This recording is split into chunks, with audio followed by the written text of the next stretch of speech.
রহিম। বিতাড়িত মুর্দার শয়তানের কাছ থেকে আল্লাহ পাকের কাছে আশ্রয় প্রার্থনা চাচ্ছি। পরম করুণাময় অসীম দয়ালু আল্লাহ তাআলার নামে শুরু করছি। সূরার নাম সূরা আল মুমিনুন। যে কোনো আয়াত বা সূরার তাফসীর করতে হলে কোন প্রেক্ষাপটে আল্লাহ পাক তার হাবিবের উপরে সেই সূরাটি বা আয়াতটি নাজিল করেছেন, সেই নাজিলের শানে নজুল আছে না নাই? যদি তাফসীর করতে গিয়ে শানে নজুল আলোচনা করা হয় তাহলে তাফসীর বুঝতে সহজ হয়। বলুন সুবহানাল্লাহ। আমার ভাইয়েরা, বিশ্ব নবীর প্রিয় সাহাবী হযরত ওমর ফারুক রাদিয়াল্লাহু তাআলা আনহু বলেন, আমি মৌমাছির বন বন আওয়াজ শুনলাম, ভন ভন আওয়াজ শুনলাম। ডানে তাকায় মৌমাছি নাই, বামে তাকায় মৌমাছি নাই। বিশ্ব নবীর চেহারা মোবারকের দিকে তাকায় দেখি নবীজি ফিসফিস করে কি যেন তিলাওয়াত করতেছেন। হযরত ওমর ফারুক ডেকে বলেন, আমার বুঝার বাকি রইল না, নবীজির উপরে কোরআনুল কারীম নাজিল হচ্ছে আর বিশ্ব নবী কোরআনুল কারীম রিসিভ করতেছেন। বলুন সুবহানাল্লাহ। মৌমাছির বন বন ভন ভন আওয়াজ হলে কোরআনুল কারীম নাজিল হয়। দপ্তরি ছুটির ঘন্টাই বাড়ি মারে টন টন আওয়াজ হইলে কোরআনুল কারীম নাজিল হয়। নবীজি যখন ঘোড়ার উপরে থাকতেন ওই সময় যদি কোরআনুল কারীম নাজিল হয় ওহির ভারে ঘোড়ার পাগুলো বালুর ভিতরে ডেবে যেত। বলেন সুবহানাল্লাহ। আপনার আমার প্রিয় নবী যখন উটের উপরে থাকতেন ওই সময় যদি কোরআনুল কারীম নাজিল হইতো ওহির ভারে উটের মাথা জমিনের সঙ্গে লেগে যেত।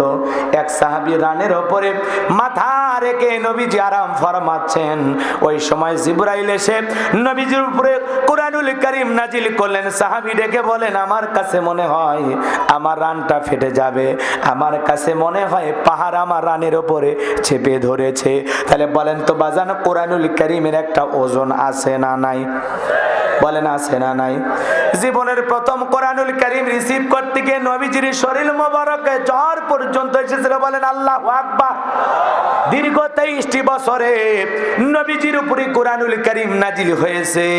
ইমদাদিয়া লাইব্রেরি ছাপায়া 150-200 টাকার বিনিময়ে আপনার আমার ঘরে পৌঁছায়া দিয়েছে। এই কোরআনের সম্মান মর্যাদা আমরা মুসলমানেরা আজ বুঝলাম না। এমন মুসলমান আছে 30-40 বছরে বয়স হয়ে গেছে, জীবনে কোনোদিন আল্লাহর কিতাবটা খুলেও দেখে নাই। কথা কয় না? আচ্ছা, আল্লাহর কিতাবটা যদি খুলে না দেখেন তাহলে আল্লাহ কি বলেছেন জানবেন কিভাবে? কথা কন নাকি আপনার? রাগ করতেছেন আপনারা? প্রেমিকা যদি প্রেমিকের কাছে চিঠি লেখে, প্রেমিক যদি সেই চিঠিটা না পড়ে তাহলে প্রিয় তোমার মনের যে আবেগ ভালোবাসা এটা কি বুঝতে পারবে? কথা কয় না? চিঠির শুরুতে লিখেছে, প্রিয় মফিজ আমি তোমাকে অনেক ভালোবাসি, তোমাকে যখন দেখি আমার দুনিয়ার কোনো কিছু আর ভালো লাগে না, মনে চায় যদি কাপড় হইতাম তোমার অঙ্গে জড়িয়ে থাকতাম, যদি মাথার চুল হইতাম সারাদিন তোমার মাথার উপরে থাকতাম। তো এই যে আবেগ দিয়ে ভালোবাসা দিয়ে চিঠিটা লিখেছে প্রেমিকা, তাহলে প্রেমিকার চিঠি যদি প্রেমিক না পড়ে তাহলে প্রেমিকার অন্তরের আবেগ মনের ভালোবাসা বুঝতে পারবে? এ জোরে বলেন, বুঝতে পারবে? পারবে না। প্রেমিকার চিঠি যেমন প্রেমিক না পড়লে প্রেমিকার প্রতি ভালোবাসা বাড়বে না। কি লিখেছে জানবে না। আল্লাহ তাআলা যে মেসেজ, যে চিঠি আপনার আমার কাছে পাঠাইছে, এই কোরআনুল কারীম নামক চিঠি, এটা বান্দা না পারা পর্যন্ত আল্লাহ কি, আল্লাহ কেন দিলেন এটা আপনি বুঝতে পারবেন না। কথা বলে ঠিক কি না? কোরআন পড়তে হবে, প্রথমে কোরআন পড়ো, এরপরে কি অর্থ বুঝে পড়ো, এরপরে সেই অনুযায়ী আমল করো, কোরআনের সমাজ করো। কথা বলে ঠিক কি না? তো না পড়লে বুঝবেন কিভাবে? আজকে মুসলমান কোরআন থেকে দূরে, এই জন্য আজকে তাম পৃথিবীতে মুসলমানের মার খায়। কথা বলে ঠিক কি না? আর মুসলমানের রক্ত ঝরাইয়া বাতিলের আমোদ প্রমোদ করে। কথা বলেন ঠিক কি না? চলেন সামনের দিকে যাই, একটু অপেক্ষা করেন, আলোচনা খালি একটু শুরু করি। আমার ভাইয়েরা, হযরত ওমর ফারুক ডেকে বলেন, অনেক পদ্ধতিতে রসুলের কাছে কোরআন নাজিল হইতেন, বলতে গেলে লম্বা সময় হবে, এত সময় আমার হাতে নাই। হযরত ওমর ফারুক ডেকে বলেন, নবীজির কোরআনুল কারীম রিসিভ করা শেষ হয়ে গেল। নবীজি সাহাবাই কিরামদের দিকে মুখ ঘুরায় ডেকে বলেন, আমার সাহাবীরা, এই মাত্র আসমান থেকে জিবরাইল এসে আমার উপরে সূরা আল মুমিনুনের 10টি আয়াতি কারিমা নাজিল করে জানায় দিয়ে গেলেন, ও নবী গো, এই 10টি আয়াতের ভিতরে আল্লাহ পাক তার আদরের মুমিন বান্দাদের জন্য 7টা গুণাবলী নিয়ে আলোচনা করেছেন, 7টা বৈশিষ্ট্য নিয়ে আলোচনা করেছেন। কোন মুমিন যদি এই 7টা গুণে গুণান্বিত হতে পারে, 7টা গুণ দিয়ে তার জীবনটাকে সাজাইতে পারে, আমার আল্লাহ রাব্বুল আলামিন বলেন, উলাইকা হুমুল ওয়ারিসুন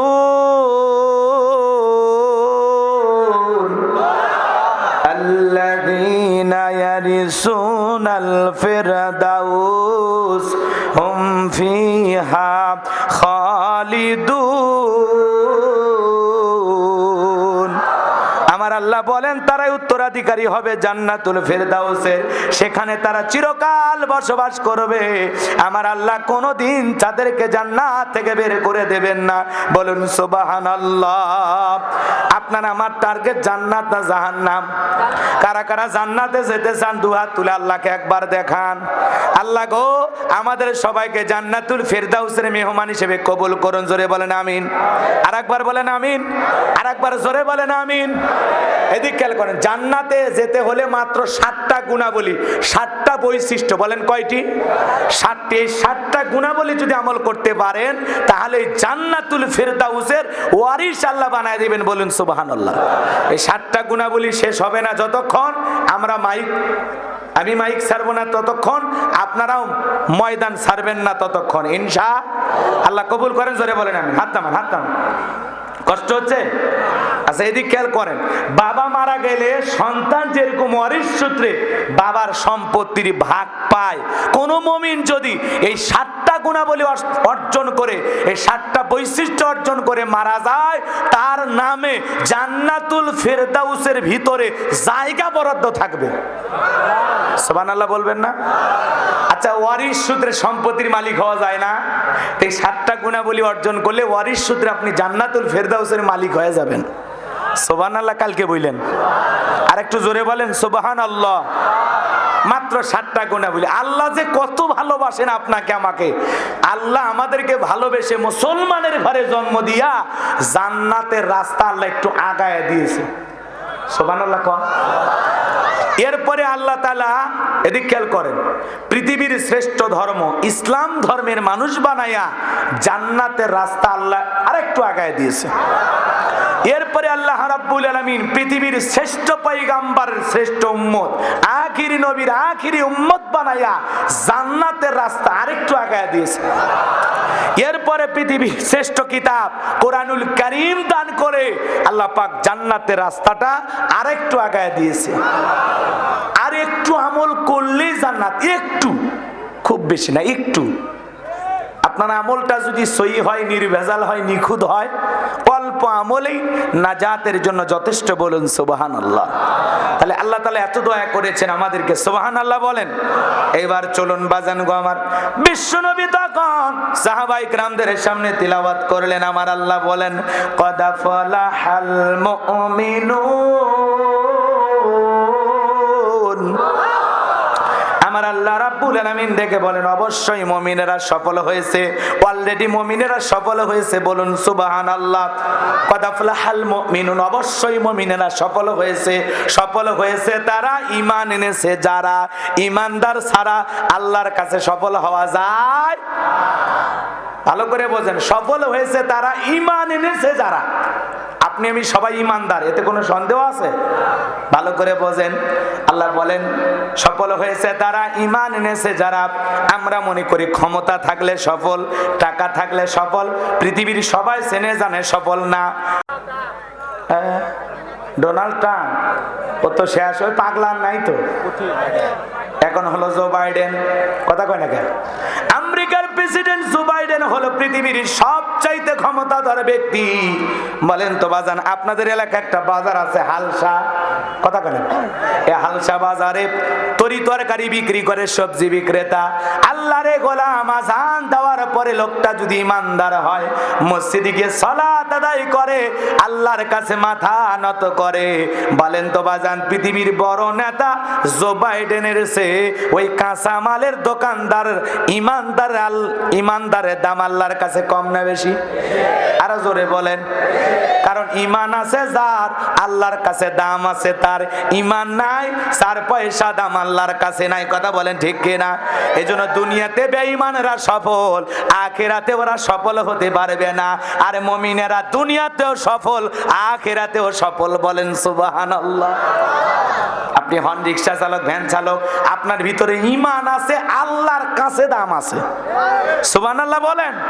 আচ্ছা, আল্লাহর কাছে যদি আমরা দামি হতে পারি, আর কারো কাছে দামি হওয়া লাগবে? বলেন, আর কারো কাছে দামি হওয়া লাগবে? তো মনে করেন পৃথিবীর যত বড় নেতা হোক, পুতিন হোক, কাটিং মারা মাল কিংজম হোক, এরা যত বড় ক্ষমতাধর হোক না কেন বাজান, আমার বাংলাদেশের একজন রিকশা চালক, ভ্যান চালক, সাহেল দরিদ্র মিসকিন অভাবগ্রস্ত ব্যক্তি, এই লোকটা যদি ইমানদার হয়, আজান দেওয়ার পরে মসজিদে গিয়ে যদি মাথা নত করে, ওই পৃথিবীর বড় বড় নেতাদের চাইতে আল্লাহর কাছে এই ইমানদার রিকশাওয়ালার দাম কম না বেশি? কথা কি ক্লিয়ার? এজন্য আল্লাহ বলেন কথা আফলাহাল মুমিনুন, অবশ্যই মুমিনেরা সফল হয়েছে। সফল হয়েছে তারা, ঈমান এনেছে যারা, ঈমানদারেরাই সফল হবে। কথা বলেন ঠিক কিনা? তাহলে আমি বলবো সফল হয়েছে কারা, আপনারা বলবেন ঈমান এনেছে যারা। আমি বলবো আল্লাহর কাছে দামি বান্দা কারা, আপনারা বলবেন ঈমানদার বান্দা যারা। বলতে পারবেন না? বলেন সফল হয়েছে কারা? ঈমান এনেছে যারা। সফল হয়েছে কারা? শোনা যায় না। সফল হয়েছে কারা? আল্লাহর কাছে দামি বান্দা কারা? ইমানদার বান্দা যারা। আল্লাহর কাছে দামি বান্দা কারা? আমরা সবাই ইমানদার। সুবহানাল্লাহ বলেন। ও কুষ্টিয়ার মুসলমান, একটু একটু এই ছেলে পেলে বসো, বাবা বসো, নড়াচড়া করো না। এদিক খেয়াল করেন, একটা লোক যদি জোহরের নামাজের পূর্বে অমুসলিম, কি অমুসলিম, জোহরের নামাজের পূর্বে ঈমান গ্রহণ করেছে, এইবার বলেন তো তার উপরে জোহরের নামাজ পড়া কি? মাশাআল্লাহ, জ্ঞানী শ্রোতা।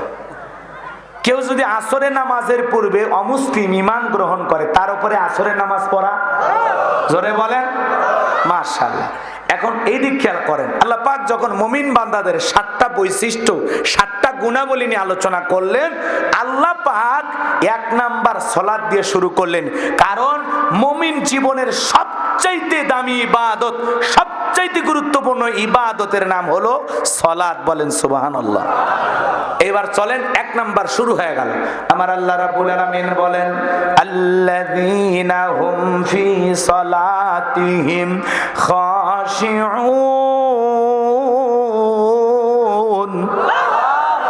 আমার আল্লাহ রাব্বুল আলামিন বলেন, যারা নিজেদের সালাত বিনয়ের সহিত, নম্রতার সহিত, খুশু খুজু ভাব নিয়ে আল্লাহর ভয়ে আদায় করে।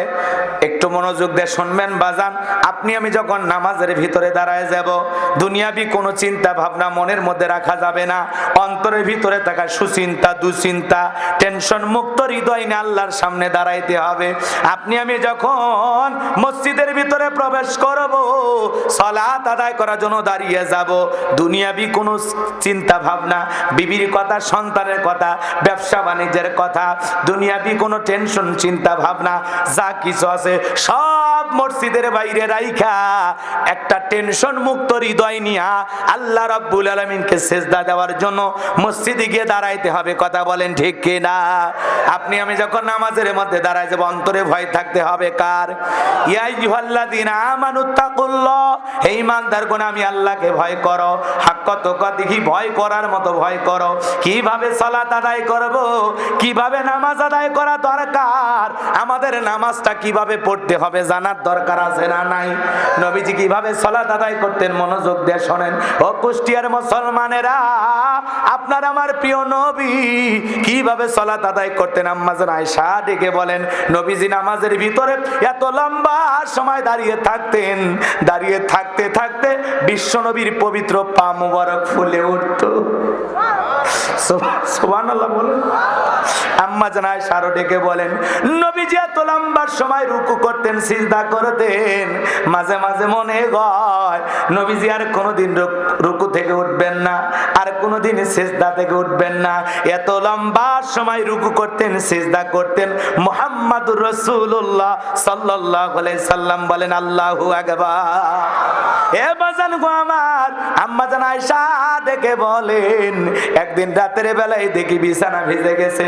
আমি মনে করি পানি পরে ভিজে গেছে, কিন্তু না না, আমি তাকায় দেখি দয়ার নবী সিজদা দিয়া এত কান্না করেছেন, এত কান্না করেছেন, কাঁদতে কাঁদতে বিছানাটা পর্যন্ত ভিজে গেছে।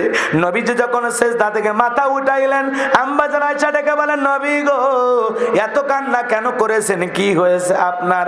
ডেকে বলে, আয়েশা আমি তো আমার জন্য কাঁদি না, আমি কাঁদি আমার গুনাহগার উম্মতের জন্য। আমি আল্লাহর কাছে কেঁদে কেঁদে বলি, আল্লাহ আমার গুনাহগার উম্মতের গুনাহ মাফ করিয়া দাও। ও আয়েশা, আমি আল্লাহর কাছে কেঁদে কেঁদে বলি, আল্লাহ আমার গুনাহগার উম্মতকে জাহান্নামের আগুনে পোড়াইও না। যেই নবীর জীবনে কোনো গুনাহ নাই, সেই নবী নামাজের সিজদাতে আপনার আমার গুনাহ মাফের আশায় আল্লাহর কাছে যদি দোয়া করে, ও কুষ্টিয়ার মুসলমান, নিজেরা অনেক অপরাধ করেছি, অন্যায় করেছি, তাহলে বলেন তো নিজেদের পাপের কারণে, গুনাহের কারণে সিজদা দিয়া আল্লাহর কাছে গুনাহ মাফ চাওয়ার দরকার আছে না নাই? দরকার আছে না নাই? আল্লাহ পাক বলেন, ওয়াল্লাযীনা ইয়াবিতুনা লিরাব্বিহিম সুজদাও ওয়া কিয়ামা। আল্লাহু আকবার। আমার আল্লাহ দেখে বলেন, যারা রাত অতিবাহিত করে আমি আল্লাহকে সিজদা দিয়ে, আমি আল্লাহর জন্য দণ্ডায়মান থেকে। মুসলমানেরা এদিক খেয়াল করে শুনবেন বাজান, রাত জাগরণ করে যারা, ওয়াল্লাযীনা ইয়াবিতুনা লিরাব্বিহিম সুজদাও ওয়া কিয়ামা, যারা রাত অতিবাহিত করে আল্লাহকে সিজদা দিয়া, আল্লাহর জন্য দণ্ডায়মান থেকে, বলুন সুবহানাল্লাহ। 5 ওয়াক্ত নামাজ পড়তেই হবে, এটা তো ডিউটি, কিন্তু রাতের 1টা 2টা 3টার দিকে উইটা বিবির ভালোবাসা ত্যাগ কইরা, আরামের বিছানা ত্যাগ কইরা, ঠান্ডা পানি দিয়ে ওযু বানাইয়া যে নামাজের মধ্যে দাঁড়ায়া গেল, এই নামাজ দুনিয়ার কাউকে খুশি করার জন্য নয়, এই নামাজ একমাত্র আল্লাহকে পাওয়ার জন্য। ভাই রাগ করছেন আপনারা? 2-1জন যুবক ওটা বসা করে, এরা আসলে মাহফিলের পরিবেশ বোঝে না। বাচ্চা কাচ্চা তোমরা আসছো, একটু শোনো। নামাজ, এরা করছে নামাজ এলে কি পড়ে না, যে নামাজের মহাব্বত আছে, কথা কয় না কে? আচ্ছা, মুসলমান হিসেবে নামাজ দরকার আছে না নাই? নামাজ কি হালকা ইবাদত না ফরজ? ফরজের মধ্যে কি ছোট ফরজ না বড় ফরজ? আহা, মর্যাদা সম্মানের দিক দিয়ে এই ফরজের দাম কম না বেশি? আপনারা এত পরিবেশ নষ্ট করেন না। যদি কেউ যান, আমি 30 সেকেন্ড চোখ বন্ধ করে থাকি, আপনি যান। বলেন তো, গাইবান্ধার লোকের নামাজ দরকার থাকলে কুষ্টিয়ার মানুষের নামাজ দরকার নাই? হ্যাঁ, একটু মনোযোগ দিয়ে শোনেন। রসুলের নামাজ, সাহাবায়ে কিরামদের নামাজ আর আমাদের নামাজ মিল আছে কিনা একটু বলি, খোঁজার চেষ্টা করবেন। একটু মনোযোগ দিয়ে শোনেন বাজান গো আমার। যে কথা বলতে চাচ্ছিলাম, যারা রাত্রি জাগরণ কইরা রাতের 1টা 2টা 3টার দিকে উইঠা তাহাজ্জুদের নামাজ আদায় করে, বলেন তো বাজান, এই নামাজ কি দুনিয়ার কাউকে খুশি করার জন্য? এই নামাজ কাকে পাওয়ার জন্য? এই রকম ইবাদত করলে খুশি হবেন কে? যারা গভীর রাতে তাহাজ্জুদের নামাজের মধ্যে দাঁড়ায় যায়, এই রাতের ইবাদতের যারা মজা পাইছে, দেখবেন এরা মালিকের সাথে গভীর সম্পর্ক তাদের সৃষ্টি হয়ে যায়। আল্লাহর প্রিয় বান্দা হতে পারে, মালিকের নিকটতম গোলাম হতে পারে। কথা বলেন ঠিক কিনা? আপনি আমি রাতের 1টা 2টা 3টার দিকে ওইটা নামাজ আদায় করতেছি, বিবি ঘুমাইছে, দুনিয়াবাসী দেখতেছেন, একজন আসমান থেকে দেখতেছেন, তিনি কে? এজন্য মুমিন জীবনের সালাত হবে একমাত্র আল্লাহকে রাজি খুশি করার জন্য। মুমিন জীবনের ইবাদত হবে একমাত্র আল্লাহকে রাজি খুশি করার জন্য। কুল ইন্না সালাতি ওয়া নুসুকি ওয়া মাহইয়ায়া ওয়া মামাতি লিল্লাহি রাব্বিল আলামিন। নবীজি আপনি বলুন, আমার নামাজ, আমার কুরবানি, আমার জীবন, আমার মরণ লিল্লাহি রাব্বিল আলামিন, আসমান জমিনের প্রতিপালকের জন্য। তাহলে আমার জীবনের সব ইবাদত হবে একমাত্র আল্লাহকে রাজি খুশি করার জন্য। কথা বলেন ঠিক কি না?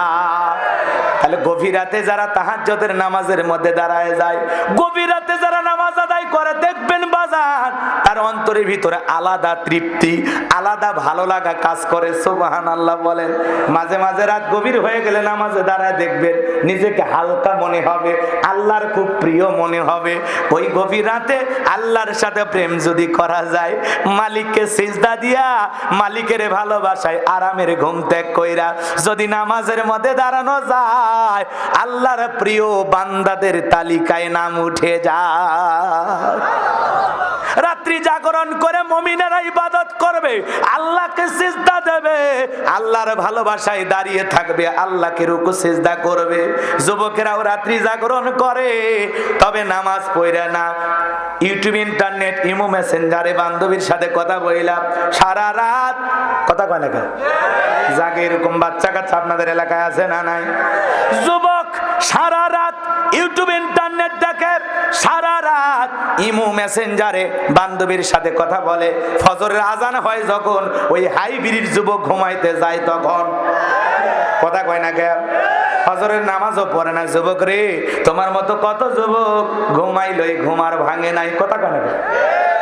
এই যে ঘুমাইলা, ফজরের নামাজ কাজা কইরা, নামাজটা পড়া বান্ধবীর সাথে কথা বলতে বলতে এত ক্লান্ত হয়ে গেছে যে মসজিদে যাওয়া পর্যন্ত আর শক্তিও নাই।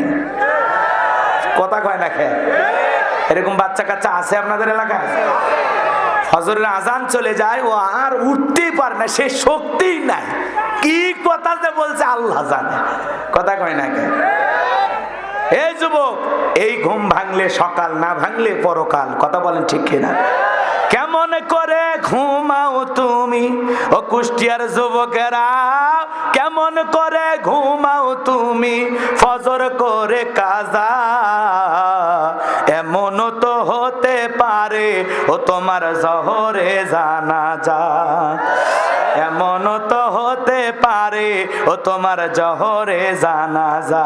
কেমন করে ঘুমাও তুমি ও মানুষ, কেমন করে ঘুমাও তুমি নামাজ করে কাজা? এমন তো হতে পারে ও তোমার জহরে জানাজা। কথা বলে ঠিক কি না? যুবক রে, তোদের পায়ে হাত দিয়ে অনুরোধ করে যায়, দুনিয়ার মেয়ের সাথে প্রেম করবি, সেকা দিয়ে বেকা বানায়া দেবে, টেনশনের ঔষধ তোর দিলের ভিতরে লাগায়া দেবে, তোর মতো একটা ভালো ছেলেকে পাগল বানায় রাস্তায় ছাড়াইয়া দেবে। অপেক্ষা কর, 4 নাম্বার গোলাবলিতে তোমাদের জন্য স্পেশাল আলোচনা আছে।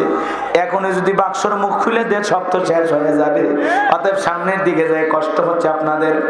এ ভাইরা আমার, নামাজ আদায় করতে হবে, আল্লাহ রাব্বুল আলামিনকে সিজদা দিয়া চোখের পানি ছেড়ে দিয়া গভীর নিশিতে কেঁদে কেঁদে বলতে হবে, রব্বানা সরিফ আন্না আযাব জাহান্নাম ইন্না আযাবাহা কানা গরামা।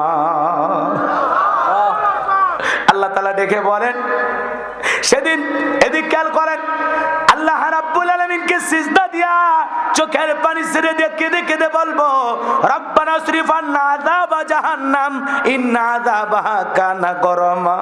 হে আমাদের রব, ওই কঠিন ভয়ঙ্কর জাহান্নামের আগুন থেকে আমাদের মুক্তি দাও। ওই জাহান্নামের আযাব শাস্তি বড় ভয়ঙ্কর, আমরা সহ্য করতে পারবো না। ওই জাহান্নাম কিন্তু কঠিন একটা জায়গা।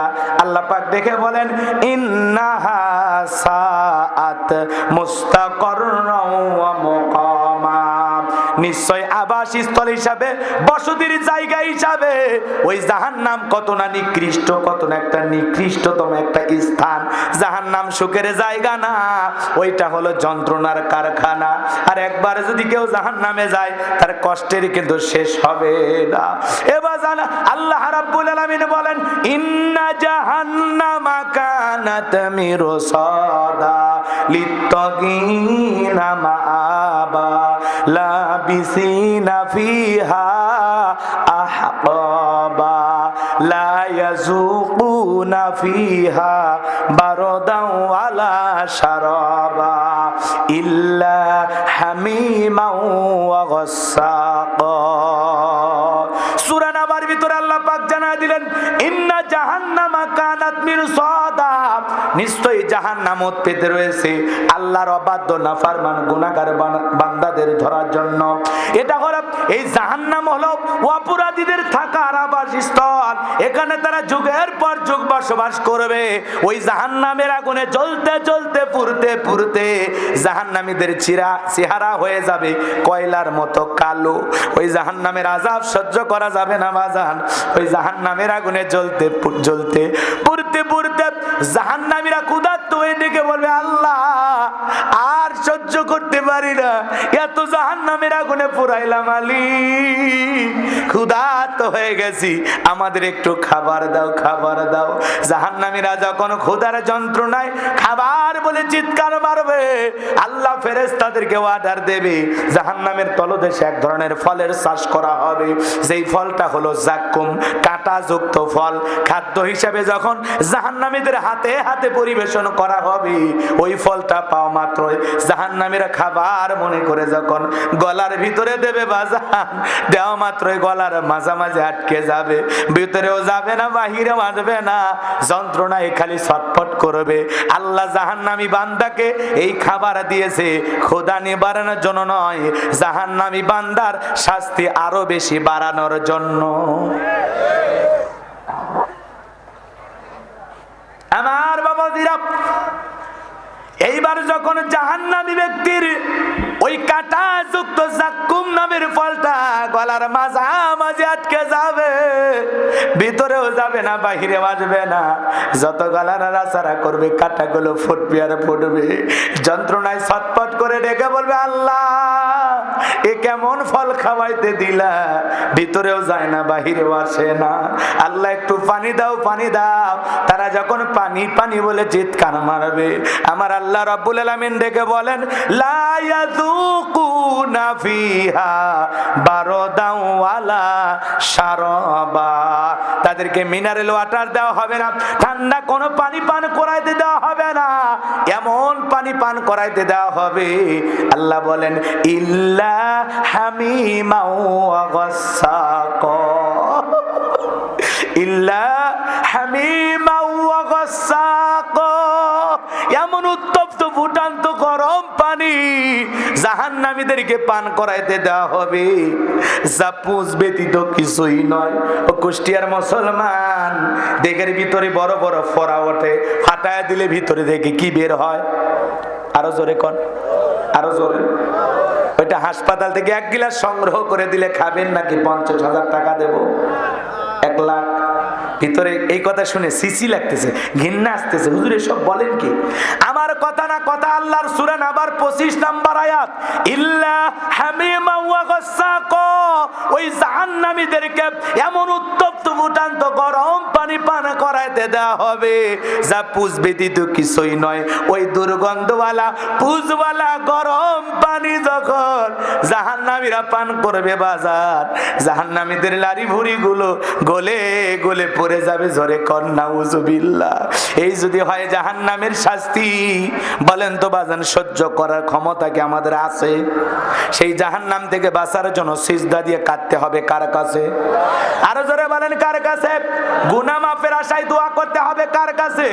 নবী সিজদা দিয়ে আপনার আমার গুনাহ মাফের আশায় আল্লাহর কাছে দোয়া করেন। বাজান গো আমার, সাহাবায়ে কিরাম কিভাবে সালাত আদায় করতেন?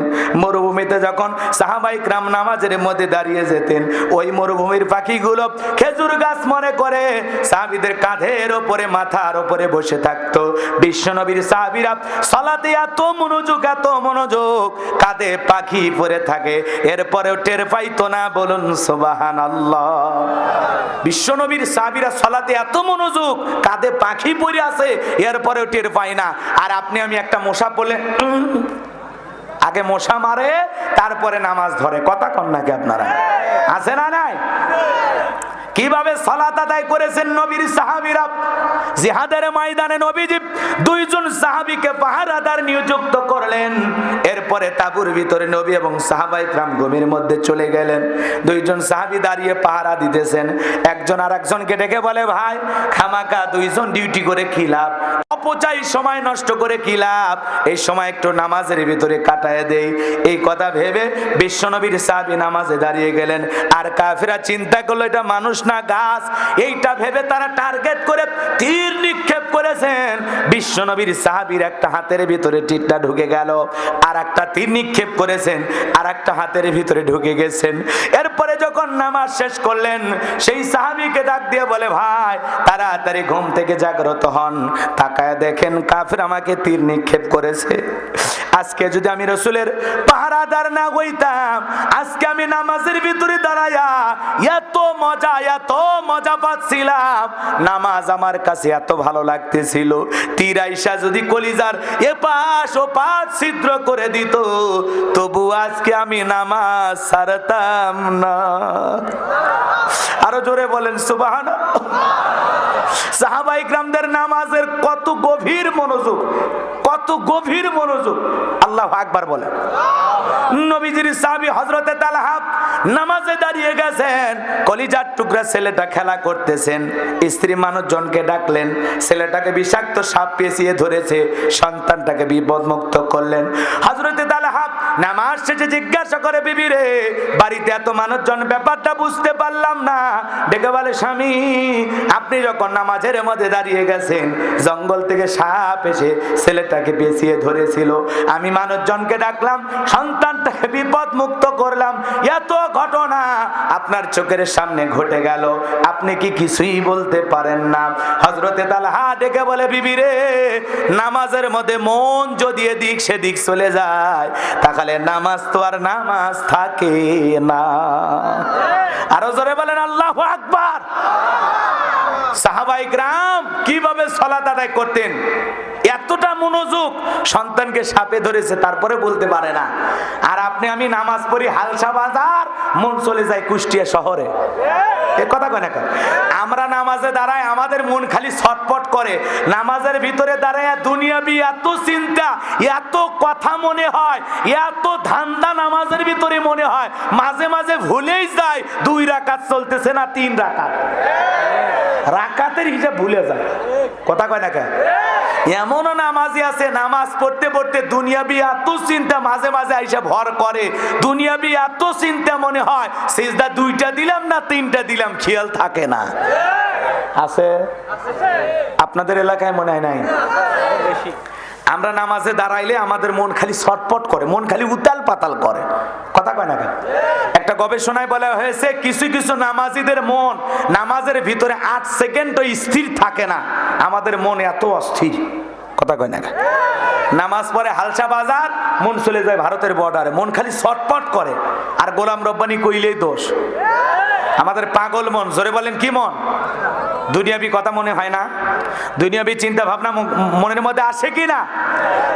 আইসা নামাজের উলট পালট হয়ে যায়। কথা বলেন ঠিক কি না? আমাদের কি মন? জোরে বলেন। পাগল মোহন মন রে, মন কেন উল্টো পাল্টা বলে? ও পাগল মন মন রে, মন কেন মসজিদে না যায় রে? আল্লাহ রে কোন দুনিয়ায় পাঠাইলাই আমারে? বর্তমানের নারী পুরুষ সমান সমান মাপ, লম্বা চুল কাটিয়া আবার মাথায় লাগাই ক্যাপ। আল্লাহ রে কোন দুনিয়ায় পাঠাইলাই আমারে? জিন্সের প্যান্ট শার্ট পরিয়া রাস্তা হাইটা যায়, পুলানা মাইয়া ওইটা সেনা বড় দায়। আল্লাহ রে কোন দুনিয়ায় পাঠাইলাই আমারে। কানে পড়ছে দুল, কপালে পড়ছে টিপ, কাছে যদি যা বলেন কি বিলকি চাপা, কয় না আমি আবুল। আছে না না? পুরুষের বেশ নারী ধরছে, নারী বেশ পুরুষ ধরছে, এরকম আছে না ভাই? আল্লাহ রসুল বলেছেন, বুখারী শরীফের হাদিস, আল্লাহ রসুল বলেছেন কোন পুরুষ যদি নারীর বেশ ধারণ করে আর কোন নারী যদি পুরুষের বেশ ধারণ করে, আল্লাহর লানত তাদের উপর। আর আমার দেশের মা বোনেরা এদেশে পোশাকের এত স্বাধীনতা থাকার পরেও ঢাকা শহরে আন্দোলন করে পোশাকের স্বাধীনতা চাই। কেমন স্বাধীনতা? ওরা তখন বলল দাদি নানি ব্লাউজ ছাড়া শাড়ি পরেছিল, আমরাও পরতে চাই। আপত্তি করছে কেউ? ভাই কেউ আপত্তি করে নাই। এই মেয়েরা কেন আন্দোলন করে শোনেন, দাদি নানি ব্লাউজ ছাড়া শাড়ি পরেছিল ঘরের ভিতর, এখন অভাবের কারণেই পড়ুক আর গরমের কারণেই পড়ুক, কোন দাদি কি শাড়ি পরা বিশ্বর ডাইসা স্লোগান দিয়েছে আমি তোমার দাদি দেখে যাও শাড়ি পরেছি? কোন নারী কি, কোন নানি কি শাড়ি পরা বিশ্বর ডাইসা আন্দোলন করেছে দেখে যা এ নাতিরা আমি তোর নানি আজকে শাড়ি পরেছি বলেছিল? তাহলে দাদি নানি ব্লাউজ ছাড়া শাড়ি পরেছিল ঘরের ভিতর, কথা কয় না? আর 12 হাত শাড়ি দিয়া দাদি নানির পুরো দেহটা ঢাকছিল, আর তুমি বোন ব্লাউজ ছাড়া শাড়ি পরে পিঠটা এমন কায়দায় ফাঁকা রেখেছো মনে হয় বিশ্বকাপ ফুটবল খেলা হবে। আছে না নাই? আছে না নাই? তার মানে এই নারীরা পোশাকের স্বাধীনতার নামে কি বুঝাইতে চায়? এরা বুঝাইতে চায় যেটুকু পরে আছে ওটুকু পড়তে চায় না, কথা কয় না কেন? এই নারীদের প্রতি আমাদের আহ্বান, এদেশে যদি নোংরা ভাবে চলার ইচ্ছা মন মানসিকতা থাকে, মনে রাখবা এটা লন্ডন নয়, এটা আমেরিকা নয়, এটা 95% মুসলমানের দেশ। এই দেশে নোংরামি, উলঙ্গপানা, অশ্লীলতা মেনে নেওয়া হবে না। যদি মন চায় যেই দেশে পোশাক ছাড়া মানুষ বসবাস করে 5 ফুট ভিসা লাগাইয়া ওই দেশে চলে যাও, তোর মতো নারীর জন্য এ দেশের কুকুরও কাঁদবে না।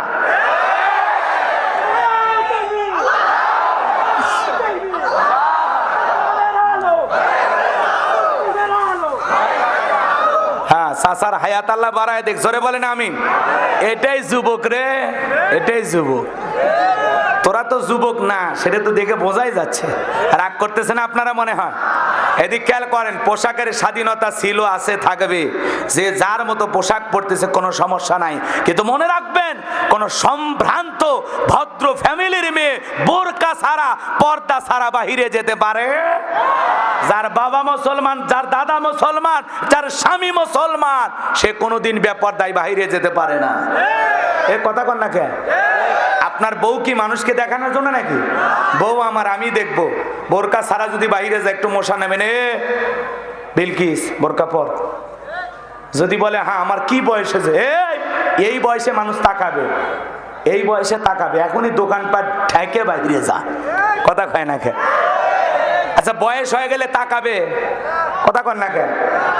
50 বছরে একটা আমের গাছ, ওর ধার দিয়ে বেড়া দেওয়া লাগবে, কথা কন না কে? যদি কেউ দেয় আপনাদের এলাকায় 50 বছরে আমের গাছে ধার দিয়ে বেড়া দিতেছে, আর বলতেছে ভাই ছাগলে মুখ দিয়ে, মানুষকে পাগলা নাকি রে? এত বড় বিশাল গাছ কেমনে মুখ দিবে ছাগল, কথা কন না কেন? ছাগলে মুখ দিবে কোনটা? যেটা গতকালকে হালসা বাজার থেকে একেবারে কচি একটা গাছ, ছোট্ট একটা আমের গাছ নিয়ে আসছেন, এখানে ছাগল মুখ দেওয়ার সম্ভাবনা আছে। তো রাস্তাঘাটে দেখবেন নানির গায়ে বোরকা, নাতনির গায়ে বোরকা নেয়, দাদির গায়ে বোরকা কিন্তু নাতনির গায়ে। এক দাদি বলে এ দাদি বোরকা দিয়ে যে কায়দায় তোমার ঢাকছু, কই ভাই মরা লাগবি রে, মরা লাগবি। তাকে বললাম তোমার যে মরা লাগবে, যে পাশে যে 14 বছরের নাতনি, এর গায়ে বোরকা নেয়, একটু মানুষ দেখুক, ওর কি বিয়ে হওয়া লাগবি না, কথা কয় না? আমাদের অবস্থা হয়ে গেছে তাই। বোরকা হলো নাতনির দরকার, নানির দরকার লয়। নানি বয়স্ক মানুষ, খালি কোনো মতে একটা ওড়না পেছে গেলেই পর্দা হয়ে যাবে, কিন্তু বোরকা দরকার নাতনির, কথা ঠিক কি না? রাগ করতেছেন আপনারা? এজন্য আপনার মেয়েকে পর্দা করানোর দায়িত্ব আপনার, আপনার স্ত্রীকে পর্দা করানোর দায়িত্ব আপনার। কথা বলে ঠিক কি না? একটা নারী যদি ঢিলা ঢালা বোরকা পরে হাত মুজে পা মুজে লাগাইয়া রাস্তা দিয়ে হাইটা যায়, মনের অজান্তে শ্রদ্ধার সম্মানে মাথাটা নত হয়ে আসে। কিন্তু ওই যে উল্টা পাল্টা পোশাক যদি পরে, বাপরে বাপ, ডিজিটাল পোশাক, বুঝেননি? কথা কয় না, উল্টা পাল্টা সাজে সাজে না, আছে না, আছে না?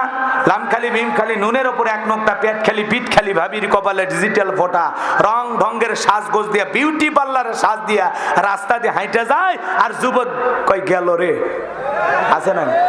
তখন ওই মহিলা বলে, অসভ্য ছেলে, তোদের ঘরে মা বোন নাই? ওই যুবক তখন বলে, অবশ্যই আমার ঘরে মা বোন আছে, তবে আমার মা বোন তোমার মতো বেপরদায় বাহিরে ঘোরাফেরা করে না। কথা বলে ঠিক না? এই জন্য নারীরা পর্দায় থাকলে নিরাপদে থাকবে। পর্দা হলো নারীর সিকিউরিটি দেবে, পর্দা নারীকে নিরাপত্তা দেবে, পর্দা নারীর অহংকার। কথা বলেন ঠিক না? যে নারীর যত চরিত্র ভালো সে তত পর্দাশীল। আর যারা উল্টা পাল্টা পোশাক পরে রাস্তাঘাটে বুঝুন ভেজাল আছে, ওর পোশাকেও ভেজাল, ওর অন্তরে ভেজাল, ওর চরিত্রেও ভেজাল। মানুষক দেখান লাগবে কি হয়েছে তোর? একটা নারীর সৌন্দর্য দেখার অধিকার একমাত্র পুরুষ। সেই পুরুষের নাম কি? স্বামী। স্বামী ছাড়া আর কারো সামনে নিজেকে প্রদর্শন করা যাবে? এজন্য নারীদের জন্য পর্দা করা নফল না ফরজ? আল্লাহ বলেছেন, ওয়াকরনা ফি বুয়ুতিকুন্না ওয়ালা তাবাররুজনা তাবাররুজাল জাহিলিয়াতিল উলা। নারীরা তোমরা ঘরের ভিতর অবস্থান করো, খবরদার জাহিলিয়াতি যুগের মেয়েদের মতো নোংরা অশ্লীল পোশাক পরে নিজের দেহকে প্রদর্শন করো না। নারীরা পর্দায় থাকলে নিরাপদে থাকবে, পর্দা নারীর সম্মান মর্যাদা বাড়ায়। কথা বলেন ঠিক কিনা? আল্লাহ মাহবুবের হেদায়েত দান করুক, জোরে কোন আমিন। হিন্দি গানের টান মারিয়া রাস্তা হাইটা যায়, আবার কারো সুরে সুরে বুকটা ফাইটা যায়। আল্লাহ রে কোন দুনিয়ায় পাঠাইলাই আমারে। রাগ করেছেন মনে হয়?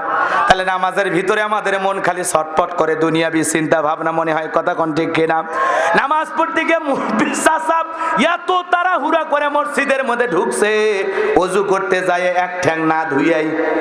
কথা কয় না কে? এত তাড়াহুড়া করে জামাতে হাজির হয়ে গেছে, চাচা জামাত ধরতে গিয়ে লুঙ্গি একদিক, চাচা একদিক, আছে না নাই? তাড়াহুড়ো করা যাবে না, নামাজ পড়তে হবে ধীরে স্থির ভাবে। কথা বলেন ঠিক কিনা? জোহরের নামাজের সুন্নত ইমাম আর মুসল্লি একসাথে নিয়ত বেঁধেছে, ইমামের 2 রাকাত হওয়ার আগে মুসল্লি 4 রাকাত শেষ। এইবার হুজুর জিজ্ঞাসা করছে, চাচা আমার 2 রাকাত হওয়ার আগে আপনার 4 রাকাত শেষ, ব্যাপারটা কি? এইবার মুসল্লি ডেকে বলে, হুজুর আপনার চর্চা কম। 2 রাকাত নামাজ 2 মিনিটে শেষ, 4 রাকাত 4 মিনিটে শেষ। নামাজের ভিতরে খালি গতি আর গতি। 5G 6G স্পিরিটের নামাজে আছে না নাই? ডিজিটাল নামাজে খালি এরকম মারতেছে। ওর মনে হয় 2 রাকাতের 4 সিজদা একবারে দিলে আরো ভালো হয়। এই নামাজ, এই নামাজ। আর যখন আসে তারাবি, তখন নিয়ে নামাজ নিয়ে বাড়াবাড়ি। কথা কন না? আপনাদের এলাকায় হয় কি না জানি না। 2 মসজিদের মুসল্লি এক জায়গায় গল্প করে, কয় দোস্ত প্রথম তারাবি কত মিনিট? কয় আধা ঘন্টা লাগছে। কই হাই রে 30 মিনিট! আমাদের হুজুর তো রকেটের গতি ফেল। কে? কয় 20 মিনিটে সব শেষ। তো এই ধরনের নামাজ দিয়ে আল্লাহর জান্নাতে যাওয়া যাবে? আমি খানাই কাবাই গেলাম, মক্কা মদিনায় গেলাম, আহারে তারাবির নামাজ পড়লো 1 ঘন্টা 45 মিনিট। কত? 1 ঘন্টা 45 মিনিট লাগে তারাবি পড়তে। আর আমার দেশে 20 মিনিটে শেষ। ও তারাবি নাকি? কি গতির তারাবি! খালি ওঠে আর বসে, ওঠে আর বসে। এরকম নামাজ দিয়ে জান্নাতে যাওয়া যাবে? ওই নামাজ আল্লাহর আরশে পৌঁছা তো দূরের কথা, ওই নামাজ মসজিদের ছাদের উপর উঠবে না। কথা বলে ঠিক কি না? এদিক খেয়াল করেন বাজান, কিভাবে সালাত আদায় করবেন। লম্বা হবে, লম্বা করব না, সংক্ষিপ্ত করে বলে দিয়ে যায়। আপনি আমি যখন নামাজের মধ্যে দাঁড়ায় যাব, অন্তরে ভয় থাকতে হবে কার? আরো জোরে বলেন। আপনি আমি যখন নামাজের মধ্যে দাঁড়ায় যাব, আল্লাহ রাব্বুল আলামিন বলেন, আল্লাযীনা হুম ফি সালাতিহিম খাশিউন। আমার আল্লাহ বলেন, যারা বিনয়ের সহিত নিজেদের সালাত আদায় করে, বিনয়ের সহিত নম্রতার সহিত খুশু খুজু ভাব নিয়ে আল্লাহর ভয় নিয়ে আপনি আমি যখন নামাজের মধ্যে দাঁড়ায় যাব, নামাজ পড়বার মনে মনে খেয়াল করব আমি নামাজ আদায় করতেছি, আমার আল্লাহ আমাকে দেখতেছেন। আমি জোহরের নামাজ পড়ার জন্য মসজিদে যাব আর নামাজ আদায় করবার মনে মনে খেয়াল করব এই জোহরের নামাজ আমার জীবনের শেষ নামাজ, আমি আসর পর্যন্ত আল্লাহর জমিনে নাও বেঁচে থাকতে পারি। আবার আসরের নামাজ আদায় করব আর মনে মনে এটা খেয়াল করব এই আসরের নামাজ আমার জীবনের শেষ নামাজ। কথা বলে ঠিক কিনা? একটা লোককে যদি বলা হয় এখন রাতের 10টা বাজে, 12টা বাজলে তোমার ফাঁসি, ওই লোকটা বলেন তো যদি ইমানদার হয় 2 ঘন্টা কি ডিজে পার্টি করবে, নাচানাচি করবে, আত্মীয় স্বজন দেখবে না? লোকটা যদি ইমানদার হয় ডেকে বলবে ভাই 2 ঘন্টা সময় আছে, আমি একটু 2 রাকাত নামাজ পড়তে চাই। ওই দিনের ওযু হবে জীবনের সবচাইতে ভালো ওযু। কথা কয় না? কোন ফাঁসির আসামি যদি জানে 12টায় ফাঁসি, তার আগে যদি জীবনে 2 রাকাত নামাজ পড়ার চান্স পায়, সুযোগ পায়, ওই নামাজ সুন্দর হবে না অসুন্দর হবে? ওই দিনের ওযুটা ভালো হবে, ওই দিনের রুকু সিজদা ভালো হবে। একটা ফাঁসির আসামি জীবন যাওয়ার আগে 2 রাকাত নামাজ যেভাবে মনোযোগ দিয়ে আল্লাহর ভয়ে পড়ে, ঠিক প্রত্যেকটা উক্ত নামাজ আদায় করতে হবে। আর মনে মনে ভেবে নেওয়া লাগবে এই মাগরিবের নামাজ আমার জীবনের শেষ নামাজ, এশার নামাজের সময় এই দুনিয়াতে নাও থাকতে পারি। কথা বলেন ঠিক কিনা? আপনি আমি নামাজ আদায় করব আর মনে মনে খেয়াল করব আমি নামাজ আদায় করতেছি, আমার আল্লাহ আমার সামনেই দাঁড়িয়ে আছেন। বলেন আল্লাহু আকবার। এইভাবে নামাজ আদায় করব। নামাজ নামাজের মতো হওয়া লাগবে। কথা বলেন ঠিক কিনা? যদি নামাজ নামাজের মতো হয়, আল্লাহ বলেন ফালিয়াবুদু রাব্ব হাযাল বাইত আল্লাযী আত'আমাহুম মিন জু ওয়া আমানাহুম মিন খাউফ। আল্লাহ ডেকে বলেন এই ঘরের মালিকের ইবাদত করো। ইবাদত যদি ইবাদতের মতো করতে পারো বান্দারে, আমি আল্লাহ রিজিকের ব্যবস্থা করে দেব। যে বান্দা 5 ওয়াক্ত সালাতে মসজিদে গিয়ে মাথা নত করে আল্লাহকে সিজদা দেবে, ওই বান্দাকে আল্লাহ না খাওয়ায়া রাখবে না, আল্লাহ রিজিকের ব্যবস্থা করে দিবেন। বলুন সুবহানাল্লাহ। আল্লাহ ডেকে বলে বান্দা 2 নাম্বার কোনো ভয় থাকবে না, জানমাল কোনো কিছুর ভয় করা লাগবে না, সকল ভয় থেকে আমি আল্লাহ পাক নিরাপত্তা দেব। বলুন সুবহানাল্লাহ। এজন্য বাজান ধীর স্থির ভাবে সুন্দর করে রুকু সিজদা দিয়া আল্লাহর ভয় নিয়া, খুশু খুজু ভাব নিয়ে আল্লাহর ভয় নিয়া বিনয়ের সহিত নম্রতার সহিত 5 ওয়াক্ত সালাত কারা কারা আল্লাহকে রাজি খুশি করার জন্য আদায় করবেন 2 হাত তুলে একবার দেখান। আল্লাহ আমাদের সবাইকে 5 ওয়াক্ত সালাত মসজিদে গিয়ে জামাতের সহিত আদায় করা তৌফিক দান করো। জোরে বলুন আমিন। আরো জোরে বলুন আমিন। নামাজ পড়বো একমাত্র আল্লাহকে রাজি খুশি করার জন্য। হোক 2 রাকাত পড়তে 10 মিনিট লাগে লাগুক, কথা বলেন, পড়বো তো ইনশাআল্লাহ। একটু সময় নিয়ে পড়বো, হাত নামান। এরপরে আল্লাহ বলেন ওয়াল্লাযীনা হুম আনিল লাগবি মুরিদুন। মুমিন বান্দার 2 নাম্বার গুণাবলী, অনার্থক কথাবার্তা বলা যাবে না। এক জায়গায় বসে 2-3 ঘন্টা গল্প করে, একবারও আল্লাহর নাম নেয় না, এরকম লোক আছে না নাই? চা স্টলে বসে এমন গল্প করে এলাকার সব তত ওনার কাছে মনে হয় চায়ের কাপে ঝড় তুলছে। এ ছেলে পেলে এরা এরকম কে? 12টা বাচ্চা ঘড়ি দেখছো বাবা, শেষ করে দিচ্ছে এই অল্প সময়। তোমরা একটু বসো, খারাপ লাগতেছে না? নামাজ পড়ে না তিরিং বিরিং যুবক, বোঝেননি?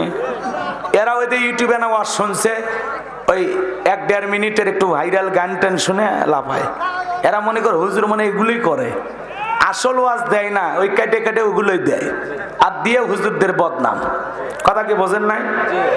তো একটা ওয়াজ তো 1.5 ঘন্টা 2 ঘন্টা হয়, ওয়াজ কি 1.5 মিনিট হয়? তো 1.5 মিনিটে হাসির ওয়াজ শুনে যদি আপনি আসেন তাহলে ভুল করবেন। সহিহ নিয়মতে আসেন। সূরা আল মুমিনুন থেকে আলোচনা করা হচ্ছে মুমিনদের 7 4টা বৈশিষ্ট্য আল্লাহ কি কি বলেছেন তুলে ধরতেছি। কথা বলেন ঠিক কি না? তাহলে 2 নাম্বার এদিক মুমিন বান্দার 2 নাম্বার গুণাবলী, অনার্থক কথাবার্তা বলা যাবে না। এক জায়গায় বসে 2-3 ঘন্টা গল্প করে আসে না নাই? বলেন তো বাজার জবানের হিসাব দিতে হবে কার কাছে? মায়াল ফিজু মিন কাউলিন ইল্লা লাদাইহি রাকিবুন আতীদ। বান্দা এমন কোন কথা বলে না যে কথা রেকর্ড করার জন্য আমার ফেরেশতারা নাই। এজন্য জবান দিয়ে মুমিন বান্দা সেই কথা বলবে যে কথা বললে সব হয়। অতিরিক্ত কথাবার্তা বলা থেকে বিরত থাকতে হবে। কথা বলেন ঠিক কি না? এটা কি জরুরি এখন? এতই বুদ্ধি আপনাকে গো। আচ্ছা এদিক খেয়াল করেন, কষ্ট হচ্ছে আপনাদের? এদিক খেয়াল করেন বাজান। তাহলে মুমিন বান্দা জবান দিয়ে সে কথা বলবে যে কথা বললে সওয়াব হয়। অতিরিক্ত কথাবার্তা বলা যাবে না। চুপ থাকাও নাজাতের লক্ষণ। আল্লাহু আকবার বলেন। আপনি যদি কথা না বলে চুপ থাকেন তাও আপনি বাঁচবেন। এত ফাল পাইরে না। এই যে পটর পটর ছটর ছটর এতই কথা বলে ভাই, আছে না কিছু? আছে না কিছু? চুপচাপ থাকতে হবে। কার কি হয়েছে কি হয়েছে না হয়েছে এগুলো পেশাল পাইরে সমালোচনা করে আপনার 4 পয়সা লাভ নাই। কথা বলে ঠিক না? মানুষের সমালোচনা না কইরা নিজের আত্মসমালোচনা করো, নিজের ত্রুটি ভুলগুলো তালাশ করো, নিজেকে সংশোধন করে মানুষ হওয়ার চেষ্টা করো। আল্লাহ বুঝ দান করুক। জোরে বলেন আমিন। মুমিন বান্দার টাকা হলে মুমিন বান্দা কোনোদিন সিনেমা হল বানাবে না, যাত্রা গানের আয়োজন করবে না, গানের কনসার্ট দেবে না, মদের বারে যাবে না, নাইট ক্লাবে যাবে না। মুমিনের যদি টাকা হয় মুমিন ওই টাকাতে মসজিদ বানাবে, কবরস্থান বানাবে, ঈদগাহ মাঠ বানাবে। মুমিনের টাকা হলে মুমিন ভালো ভালো কাজে টাকাটা খরচ করবে। সুবহানাল্লাহ। মুমিন বান্দার 2 নাম্বার গুণাবলী ভালো করে বোঝেন। এই কান আল্লাহ পাক দিয়েছেন যুবক রে গান শোনার জন্য না, এই কান দিয়েছেন আল্লাহ পাক হক্কানি উলামায়ে কেরামদের বয়ান শোনার জন্য, ভালো ভালো কথা শ্রবণ করার জন্য।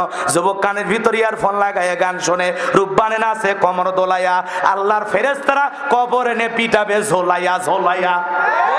কথা বলেন ঠিক কিনা? এই তো কয়েকদিন আগে সিরাজগঞ্জের এক যুবক রেল লাইন দিয়ে হেঁটে যাচ্ছে, কানের ভিতর ইয়ারফোন লাগাইয়া, ট্রেন আইসা ধাক্কা মাইরা 3 টুকরা করে ধুয়ে গেছে। এখন মরার পরেও দেখা যায় যুবকের কানের ভিতর ইয়ারফোন। কথা কয় না? এখন মরার পরে গান শোন। কথা বলেন ঠিক কিনা? যুবক রে যুবক, খবরদার খবরদার, এই কান দিয়ে গান বাজনা শ্রবণ করা যাবে না।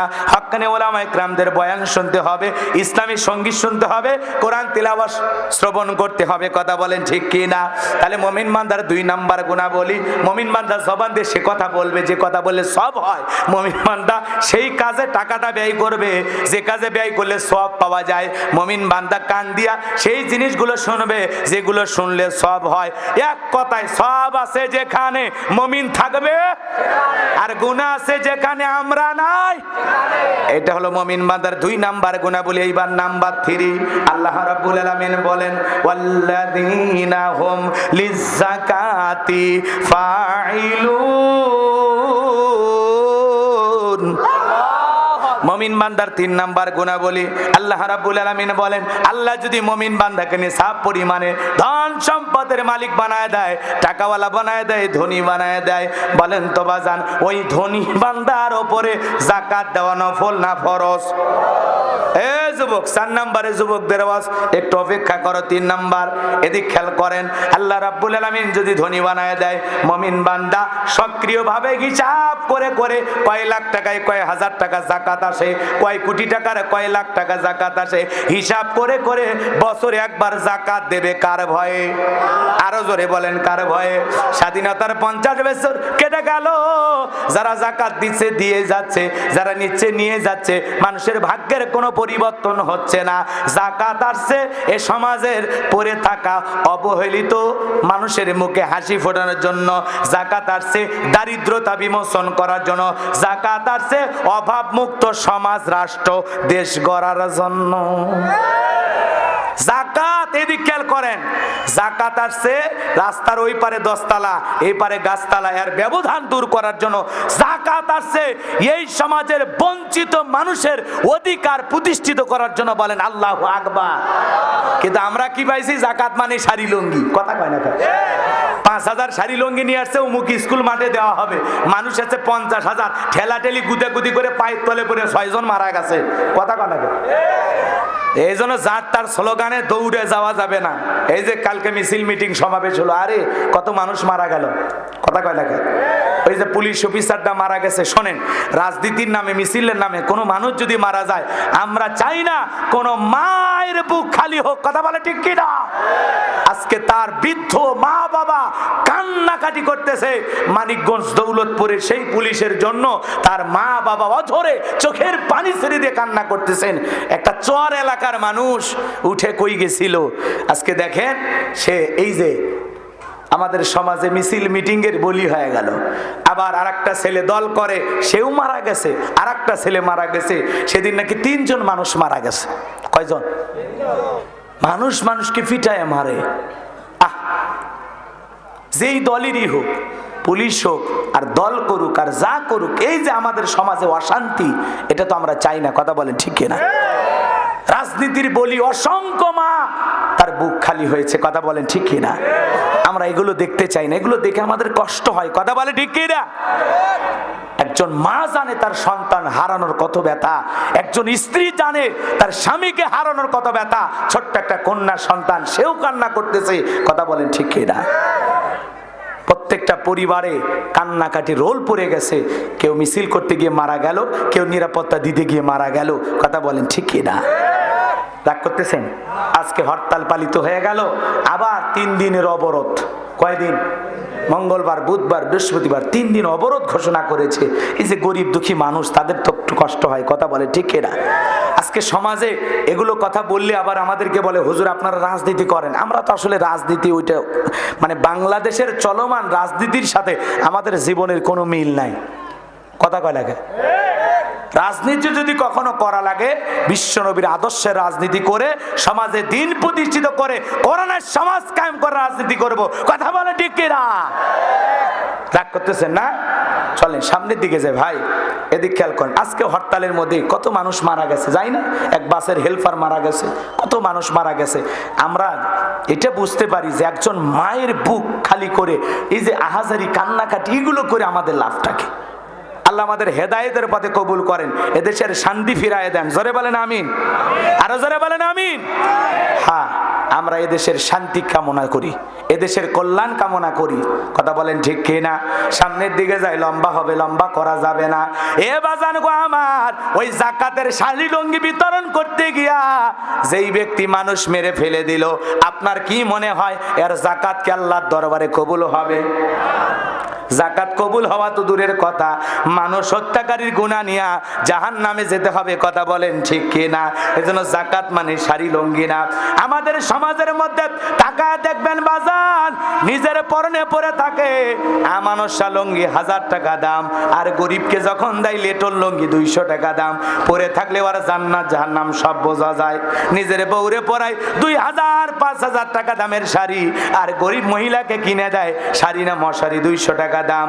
ধুইয়ে দিলে মশুরির মতো, আর পরার কোনো উপায় থাকে না। কথা বলেন ঠিক কিনা? এইভাবে যাকাত দিয়ে মানুষের কল্যাণ হবে না। হযরত ওমর ফারুক ডেকে বলেন, যাকাত তোমরা এমন ভাবে দাও যাতে ওই ব্যক্তি যাকাতের জন্য আর কারো দুয়ারে লাইন না দেয়। বলেন আল্লাহু আকবার। আপনার যাকাতের 1-2 লাখ টাকা আছে, এই ছেলেটা বেকার বসে আছে, 1 লাখ টাকা দিয়ে একটা অটো ভ্যান কিনে দেন, ওইটা চালাইয়া ওর একটা কর্মস্থানের ব্যবস্থা হবে, ওর পরিবারের জন্য রুজি রোজগারের ব্যবস্থা হবে। কথা বলে ঠিক কিনা? এই ছেলেটা বেকার বসে আছে, হালসা বাজারে যাকাতের 1-1.5 লাখ টাকা দিয়া ওর একটা দোকান ধরায়া দেন, দেখবেন 2-4 বছর দোকানদারি করিয়া আল্লাহ চাইলে ও নিজেও যাকাত দিতে পারবে। একটা বিধবা নারী আছে, শাড়ি দিয়ে কি লাভ? একটা সেলাই মেশিন কিনে দেন, 2টা ছাগলের বাচ্চা কিনে দেন, গাভী গরু কিনে দেন, ওগুলো লালন পালন করে ভাগ্যের চাকা ঘুরাবে। যাকাতের অর্থ দিয়ে মানুষের কর্মস্থানের ব্যবস্থা করে দিতে হবে। কথা বলেন ঠিক কি না? কিন্তু আমরা ধনী, এদিক খেয়াল করেন, বাংলাদেশের একটা জরিপ করা হয়েছে, যদি 10 বছর জাকাতের টাকা কালেকশন করা হয় আর গরিবদের মাঝে সঠিকভাবে বন্টন করা হয়, 10 বছর পরে বাংলাদেশে একজনও জাকাত নেওয়ার জন্য খুঁজে পাওয়া যাবে না। বলেন সুবহানাল্লাহ। এই জন্য বাংলাদেশের অর্থনীতি জাকাত ভিত্তিক না সুদ ভিত্তিক? সুদ ভিত্তিক অর্থনীতি। হালাল না হারাম? আর হারামে কোনো বরকত থাকে? কুকুরের বাচ্চা হয় অনেকগুলো, বাঁচে না। আর বাঁচলে আমরা চলতে পারতাম না। গাভীর বাছুর হয় একটা, এত খায়, তাও কিয়ামত পর্যন্ত খায়াও শেষ করা যাবে। তার মানে হালালের সংখ্যা কম, বরকত বেশি। কথা কয় না, কথা কয়। রাগ করতেছেন আপনারা? জাকাত ভিত্তিক অর্থনীতি চালু করতে হবে। এদেশের অনেক মন্ত্রণালয় আছে, একটা জাকাত মন্ত্রণালয় চালু করা লাগবে। এদেশের বিজ্ঞ বিজ্ঞ ইসলামিক স্কলার, দ্বীনের দায়ী আলেমদের কাঁধে এই জাকাত কালেকশনের দায়িত্ব দেওয়া লাগবে। তারা জাকাত আদায় করবে। ধনী জাকাত দিতে চাইবে না। ধনীর কাছ থেকে জাকাত কি করা লাগে? আদায় করা লাগে। আর গরিবদের তালিকা করে আবার এই টাকাটা বন্টন করা লাগবে। ওই চালসোর ডালসোর ওদেরকে দিলে ওরা শেষ করে ফেলে দেবে। কথা কয় না? মাননীয় প্রধানমন্ত্রী করোনা মহামারীর সময় 50 লাখ মানুষ 2500 করে টাকা বিকাশে দিল। নেতা বইয়ের নামে সিম কিনা বিকাশে টাকা তুলে খাইছে। কথা কন না, কথা কন না কে আপনারা? এরকম আছে না? নেওয়া যাবে না। দেশের আলেমদেরকে দায়িত্ব দিতে হবে। ধনী জাকাত দেবে না। উনি ধনী মানুষ, ওনার জাকাত আছে 1 কোটি টাকা, 5-10 লাখ টাকা কোনো মতে জাকাত দিয়া, নাম সাম মাত্র দিয়া, নিজের 90 লাখ টাকা জাকাত নিজে মারিয়া খায়।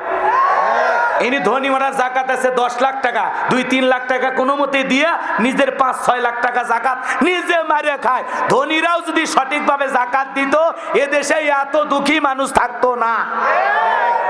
কথা কয় না কে? আমরা জাকাত দেই কিভাবে? 2-1 লাখ টাকা দিয়ে 200-500 টাকা করে দিয়ে এলাকার সব মানুষের পৌঁছে কই দিছি, দিয়ে একেবারে ফাটিয়ে ফেলে দিছে। 500 টাকা দিয়ে কোনো লাভ আছে? একজনা কি 1 লাখ দেন, একজনা কি 1.5 লাখ দেন, যে ভাই এই যে 1.5 লাখ টাকা দিলাম, আমি ধনী, আমার জাকাত দেওয়া ফরজ, গরিবের জাকাত খাওয়া ফরজ নয়। কথা কয় না? এই যে গরিব আমার কাছ থেকে জাকাত গ্রহণ করলো, আমি কি গরিবকে দয়া করছি? না, এটা আমার দেওয়া ফরজ। কথা কয় না কে? আমার দেওয়া ফরজ, গরিবের খাওয়া ফরজ নয়। গরিব আমার জাকাতের টাকা গ্রহণ করে এই ফরজ ইবাদত পালনের সুযোগ করে দিয়ে গরিব ধনীকে দয়া করছে। বলেন আল্লাহু আকবার। জাকাত ধনী দেবে না, কি করা লাগে? আদায় করা লাগে। আল্লাহর নবী মুসা আলাইহিস সালামের নাম শোনেননি আপনারা? কথা কয় না কেন? কারুনকে যা বলতেছে, কারুন তোরে জাকাত দিতে হবে। কারুন বলে আমি জাকাত দিতে পারবো না। মুসা আলাইহিস সালাম ডেকে বলে, কারুন জাকাত না দিলে জাকাত আদায় করা হবে। মুসা নবী রাগ কম না বেশি? যখনই বলেছে জাকাত আদায় করা হবে, কারুন তখন ডেকে বলে কত? মুসা আলাইহিস সালাম তখন ডেকে বলে 2.5%। কত? কারণ ডেকে বলে ঠিক আছে, আমাকে কয়েকদিন সময় দেন, হিসাব নিকাশ করে আপনাকে জানাবো, আপনি যান, রাগ দেখাইন না। মুসা আলাইহিস সালাম চলে গেলেন। এই কারণকে আল্লাহ পাক এত সম্পদ দিয়েছিল, 70টা উট লাগতো চাবি বহন করতে। চাবি যদি এত হয় তালা কত, আর তালা যদি এত হয় সিন্ধুকে মাল কত, ছোট মাথায় ধরবে না। সেই কারণ কৃপণ হিসাব নিকাশ করে দেখে, বাপ রে বাপ, এত পরিমাণে জাকাতের অর্থ আসছে, হাজার হাজার কর্মচারী দিয়া 7 দিন 7 রাত যদি জাকাতের টাকা দেওয়া হয়, এরপরেও টাকা শেষ হবে না।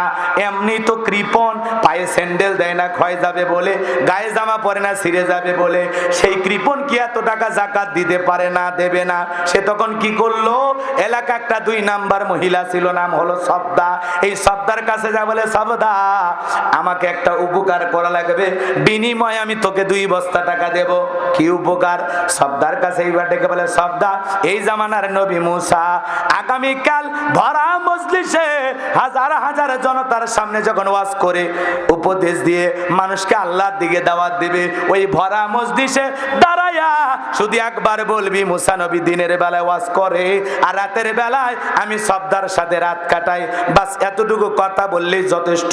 তাহলে অ্যাডভান্স হিসাবে আজকে 1 বস্তা টাকা দিয়ে গেলাম, আর কালকে সাক্ষী দেওয়ার পরে বাকি টাকাটা দিয়ে দেব। সবদা যেহেতু 2 নাম্বার মহিলা রাজি হয়ে গেল।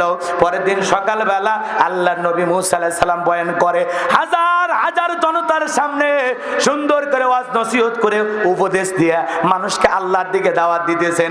ওই ভরা মজলিসে মুসা আলাইহিস সালামের আলোচনা শোনার পর সবদার পাষাণ হৃদয় গইলা চোখ দিয়া পানি ঝরতেছে। এইবার কারণ খালি ইশারা দিয়ে বলে, সবদা তাড়াতাড়ি দাঁড়া। সবদা বলে, আরেকটু কই, আর একটু শুনিস না, মুসা যে কায়দা ওয়াজ করতেছে সব তো আজকে মুসার দলের লোক হয়ে যাবে, তাড়াতাড়ি করে দাঁড়া।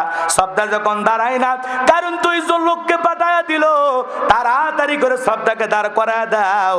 2 জন লোক এসে বলে, সবদা নেতা গতকালকে 1 বস্তা টাকা অ্যাডভান্স করেছে, আর 1 বস্তা টাকা রেডি আছে, সাক্ষীটা দিয়ে টাকার বস্তা টেনে বাড়িতে যা। সবদা বলে, আরেকটু শুনি। বলে, না, আরেকটু শুনতে দেওয়া যাবে না। 2 জন 2 হাত ধরে ভরা মজলিসের মধ্যে সবদাকে দাঁড় করায় দিল। যখন কারণ লাভ মেরে দাঁড়ায় বলে, মুসা ওয়াজ বন্ধ কর। তাকায় দেখ 2 নাম্বার মহিলা দাঁড়াইছে। নবী মুসা আলাইহিস সালাম কি জানে ওইটা 1 নাম্বার না 2 নাম্বার? রতনে রতন সেনে কথা কানে খায় ডাইরেক্ট বলতেছে, মুসা ওয়াজ বন্ধ কর। আজকেও তাকায় দেখবেন আলেমেরা যখন সুদের কথা বলে, ঘুষের কথা বলে, হক কথা বলে, আল্লাহর জমিনে আল্লাহর আইনকে প্রতিষ্ঠিত করার কথা বলে, এক শ্রেণীর মানুষ ডাইরেক্ট বলে, হুজুর আপনার ওয়াজ লাইন ছাড়া। হুজুরের ওয়াজ লাইন ছাড়া না, তোমার জীবন লাইন ছাড়া, তুমি একটা তার ছেঁড়া। যারা ডাইরেক্ট আলেমদের কথায় বাধা দেয়, ওয়াজ করতে দেয় না, নানান ধরনের ঝামেলা হুমকি ধুমকি দিয়ে আলেমদের কথা বাধা দেয়, ওরাও সমাজের ডিজিটাল, কারণ ওদেরও হক কথা সহ্য হয় না। কথা কয় নাকি? আফসোস লাগে ওই জায়গায় বাংলার জমিনে বাণিজ্য মেলার নামে যাত্রার প্যান্ডেলে রাত 12টার পরে নর্তকীর গায়ে একটা সুতার কাপড় থাকে না, ওখানে 144 জারি করা হয় না। যারা বাংলার জমিনে তাফসিরুল কোরআন মাহফিলে 144 জারি করে কোরআনের কথা বন্ধ করে দেয়, আমার বিশ্বাস ওদের জন্ম মুসলমানের রক্ত দিয়ে হতে পারে না। কথা বলে না কেন? তুমি মুসলমান, তোমার কোরআন ভালো লাগে না? আল্লাহ বলেন, ওয়াইদা তুলিয়াত আলাইহিম আয়াতুহু যাদাতুহুম ঈমানা। যদি মুমিন হয় কোরআন শুনে ঈমান বাইরে যায়। এ কথা কয় না কেন? মুমিন হলে কি বাড়ে? কোরআন শুনে ঈমান বাড়ে। আর যদি জলে বন্ধ করার ষড়যন্ত্র করে, বুঝবেন ওর ভিতরে ভেজাল আছে। খোলসটা মুসলমানের, কিন্তু ভিতরটা আবু জেহেলের চাইতেও খারাপ। কারণ আবু জেহেল সারা রাত কোরআন শুনছে, সকালবেলা বিরোধিতা করছে। তার মানে কি? আবু জেহেল রাতে ভালো, দিনে খারাপ। কথা কয় না কেন? সারা রাত রসুলের কোরআন শুনছে। আবু জেহেল, উতবা, সাইবা সারা রাত শুনছে, সারা রাত। রাত যে কোন দিক দিয়ে যায় টের পায় না। বউটাকে বলে, যাইবা কই? কয়েক বন্ধুর সাথে দেখা করবো। মিথ্যা কথা বলে বইয়ের চোখ থাকি দিয়ে রসুলের বাড়ির দাঁড়াইয়া চেয়ারও পায়নি, বসার জায়গাও পায়নি, দাঁড়িয়ে থেকে শুনছে। তাহলে বলেন তো ওদের চাইতে আবু জেহেল ভালো না? কথা কয় না? কিন্তু দিনের বেলায় বলছে কেন? রাজত্ব টিকায় রাখা লাগবে, মাতবাড়ি টিকায় রাখা লাগবে। এজন্য বলছে নবী পাগল, জাদুকর, নাউজুবিল্লাহ কর। ওর কাছে যাইও না, ওই একটা পাগল, আবল তাবল কথা বলে, এতিম বাচ্চা, আমরা কিছু বলি না, তোমরা কেউ যাইও না। কিন্তু ওই যে মানুষক যে কাজে নিষেধ করা, ওইটারও বেশি করে। কথা কয় না? কথা কয় না? যেই বলছে পাগলকে দেখতে যায় না, কয় পাগলে যদি হয়তো এত বড় নেতা, এই পাগলক নিয়ে সমস্যাটা কি? তাহলে তো এই পাগল সাধারণ পাগল না, একটু দেখতে যাওয়া লাগে। রসুলকে দেখেছে আর কালেমা পড়ে মুসলমান হয়েছে, সুবহানাল্লাহ বলেন। ওইদিকে যাব না, আলোচনা প্রসঙ্গে এদিক খেয়াল করেন। আমি যে কথা বলতে চাচ্ছিলাম, খারাপ লাগতেছে? চলেন, মুসা আলাইহিস সালামকে কারণ ধমক দিল, ওয়াজ বন্ধ করো। সবদা, তোমার যা বলার তুমি বলো, আমি তোমার সাথী আছি। থাকবেই যে তুই যে লুচ্চা নাম্বার 1। কথা কয় না? এইবার সবদা ডেকে বলে, কারণ তুমি বসো, আমি দাঁড়িয়েছি বলার জন্য, আমি বলবো। এইবার ডেকে বলে, ও জনগণ শোনো দিয়া মন, আমি জীবনে কোনোদিন মুসা নবীকে দেখি নাই। আজকে মুসা নবীকে দেখার পর, আলোচনা শোনার পর সিদ্ধান্ত নিয়েছি আর খারাপ কাজ করব না, অশ্লীল কাজ করব না, গুনাহের কাজ করব না। আমি তওবা করে ঈমান গ্রহণ করব। এইবার সবদা গতকাল রাত্রে গোপন মিটিং ফাঁস করে দিতেছে, গোপন কথা বোঝেননি? এইবার ডেকে বলতেছে, জনগণ এই কারণ কেন লাফালাফি করতেছে আপনারা শোনেন। এই কারণ গতকাল রাত্রিতে আমার বাড়িতে গিয়েছিল, আমাকে 1 বস্তা টাকা দিয়েছে, আর 1 বস্তা টাকা দিবে বলে ওয়াদা করেছে, বিনিময়ে আমাকে সাক্ষী দিতে হবে। মুসা নবী দিনের বেলা ওয়াজ করে আর রাতের বেলা আমি সবদার সাথে রাত কাটাই, কিন্তু আপনাদেরকে সাক্ষী রেখে বলতেছি মুসা নবীর চরিত্র ফুলের চাইতেও পবিত্র। ওই কারণ হলো আমি সবদার নিয়মিত ভক্ত। বলেন আল্লাহু আকবার। তাহলে বলেন তো, যে গর্ত খুঁড়েছে নিজের গর্তে নিজেই পড়েছে, গোপন তত্ত্ব ফাঁস করে দিলেন কে? ও ষড়যন্ত্র করেছে নবীকে ফাঁসানোর জন্য, আল্লাহ সেই সাক্ষীর জবান দিয়ে সত্য কথা বের করে দিলেন। বলেন আল্লাহু আকবার। ওয়া মাকারু ওয়া মাকারাল্লাহ আল্লাহু খায়রুল মাকিরিন। আল্লাহু আকবার। খেলাকার খেলাকার আমার ভাইরা, মুসা রাগান্বিত হয়ে গেলেন, দেখে বলে আল্লাহ এই কারণকার ছাড় দেওয়া যাবে না, যেই সম্পদের বড়াই করে ওই সম্পদ সহ যেন জমিন তাকে গ্রাস করে ফেলে। আল্লাহ দোয়া মঞ্জুর করলেন। এইবার মুসা নবীর দোয়া কবুল হয়ে যাওয়ার পর কারণে ধন সম্পদ সহ হাঁটু পর্যন্ত যখন জমিনের ভিতরে চলে যায়, বলে ব্যাপার না, আমি লাফ দিয়ে উঠতে পারবো। এইবার যখন মাজা পর্যন্ত চলে গেছে, বলে ব্যাপার না, উঠতে পারবো, দেহে অনেক শক্তি আছে। এইবার যখন গলা পর্যন্ত জমিনের ভিতরে চলে গেছে, এইবার কারণ ডেকে বলে ও নবী মুসা, ধন সম্পদ যা আছে সব তোমার আর তোমার আল্লাহর, তুমি নিয়ে যাও, আমার জানটা ভিক্ষা দাও। মুসা আলাইহিস সালাম ডেকে বলে আল্লাহুস সামাদ, আমার আল্লাহ অমুখাপেক্ষী, আমার আল্লাহ কারোর কাছ থেকে কিছু নেয় না, আমার আল্লাহ দিয়েই যায়। তবে কারণ শোন, কারণ শোন, তোর ধন সম্পদের কারণে বড়াই করলি, তোর ধন সম্পদ সহ জমিনের ভিতরে চলে যা। আর পৃথিবীর ইতিহাসে তোর মতো যারা আল্লাহ রাস্তায় যাকাত দেবে না, সম্পদ খরচ করবে না, কৃপণতা করবে, তুই কারণের সাথেই কঠিন কিয়ামতের ময়দানে আল্লাহ তাদের বিচার করবে। কথা কয় না? আজ সম্পদ আপনার আমার মহাব্বত আছে না নাই? সম্পদের মহাব্বত আছে না নাই? তাহলে যাকাত দেওয়া নফল না ফরজ? দেব তো ইনশাআল্লাহ। যাকাত মালের ময়লা, যাকাত আপনার সম্পদকে পবিত্র করবে। যাকাত দিলে আল্লাহ আপনার সম্পদকে বাড়া দিবে। বলেন সুবহানাল্লাহ। যাকাত দিলে সম্পদ কমে না বাড়ে? আর যারা যাকাত না দিয়ে কৃপণতা করে মাল জমা রাখবে, এই সম্পদ আপনার জাহান্নামের শাস্তির কারণ হবে। বিষাক্ত সাপ হয়ে আপনাকে সবল মারবে, তখন বলবেন আপনি তুই কেডারে? কয় চিনিস না, আমি তোর ব্যাংকে থাকা মাল। মাল কথা কন ঠিক কি না? এই জন্য আল্লাহর ভয়ে বছরে একবার যাকাত দেব তো ইনশাআল্লাহ। কারা কারা দেব? আল্লাহ সবাইকে দেওয়ার তৌফিক দান করুক, জোরে বলুন আমিন। এইবার 4 নাম্বার গুনাহ বলি, ওয়াল্লাযীনা হুম লিফুরুজিহিম হাফিজুন। মুমিন বান্দার 4 নাম্বার গুনাহবলী নিজের যৌবনটাকে হেফাজত করা। বলেন তো বাজান, আল্লাহ শিশুকালের হিসাব নেবেন না নিবেন কোন কালের? এই তো এই ভাইয়া 10 মিনিট দেওয়া যাবে না? 10 মিনিট উঠেন না, যে কয়েকজন আছেন ধৈর্য নিয়ে থাকেন। এই যুবক বসো বাবা, তোমরা বসো, এখন আমরা দোয়ার দিকে যাব। 10 মিনিট এই 3টা বিষয় বলে যাই। ওয়াদা দিয়েছে, আমার ওয়াদাটা ঠিক রাখার দরকার নাকি বলেন? আচ্ছা এদিক খেয়াল করেন। ওয়াল্লাযীনা হুম লিফুরুজিহিম হাফিজুন। আল্লাহ ডেকে বলে মুমিন বান্দার 4 নাম্বার গুনাহ বলি নিজের যৌবনটাকে হেফাজত করা। কার ভয়ে? আরো জোরে বলেন।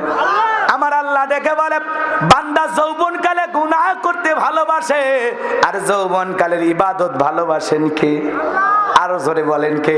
হযরত আলী রাদিয়াল্লাহু তাআলা বলেন তোমরা যৌবনের তাড়নায় গুনাহ করো, একদিন তোমাদের যৌবন থাকবে না, আমল নামায় গুনাহ ঠিকই লেখা থাকবে। কথা বলেন ঠিক কি না? এই যুবক যৌবন কালে শয়তানের ওয়াসওয়াসায় পড়ে, দুনিয়ার সম্পদ পার্থিবের প্রতিযোগিতায় পড়ে, দুনিয়ার লোভ লালসায় পড়ে, দুনিয়ার অন্ধকারে মেতে গুনাহ করা যাবে? গোপনে প্রকাশ্যে যে যা করতেছি সব দেখেন কে? কেউ যেটা দেখে না দেখে কে?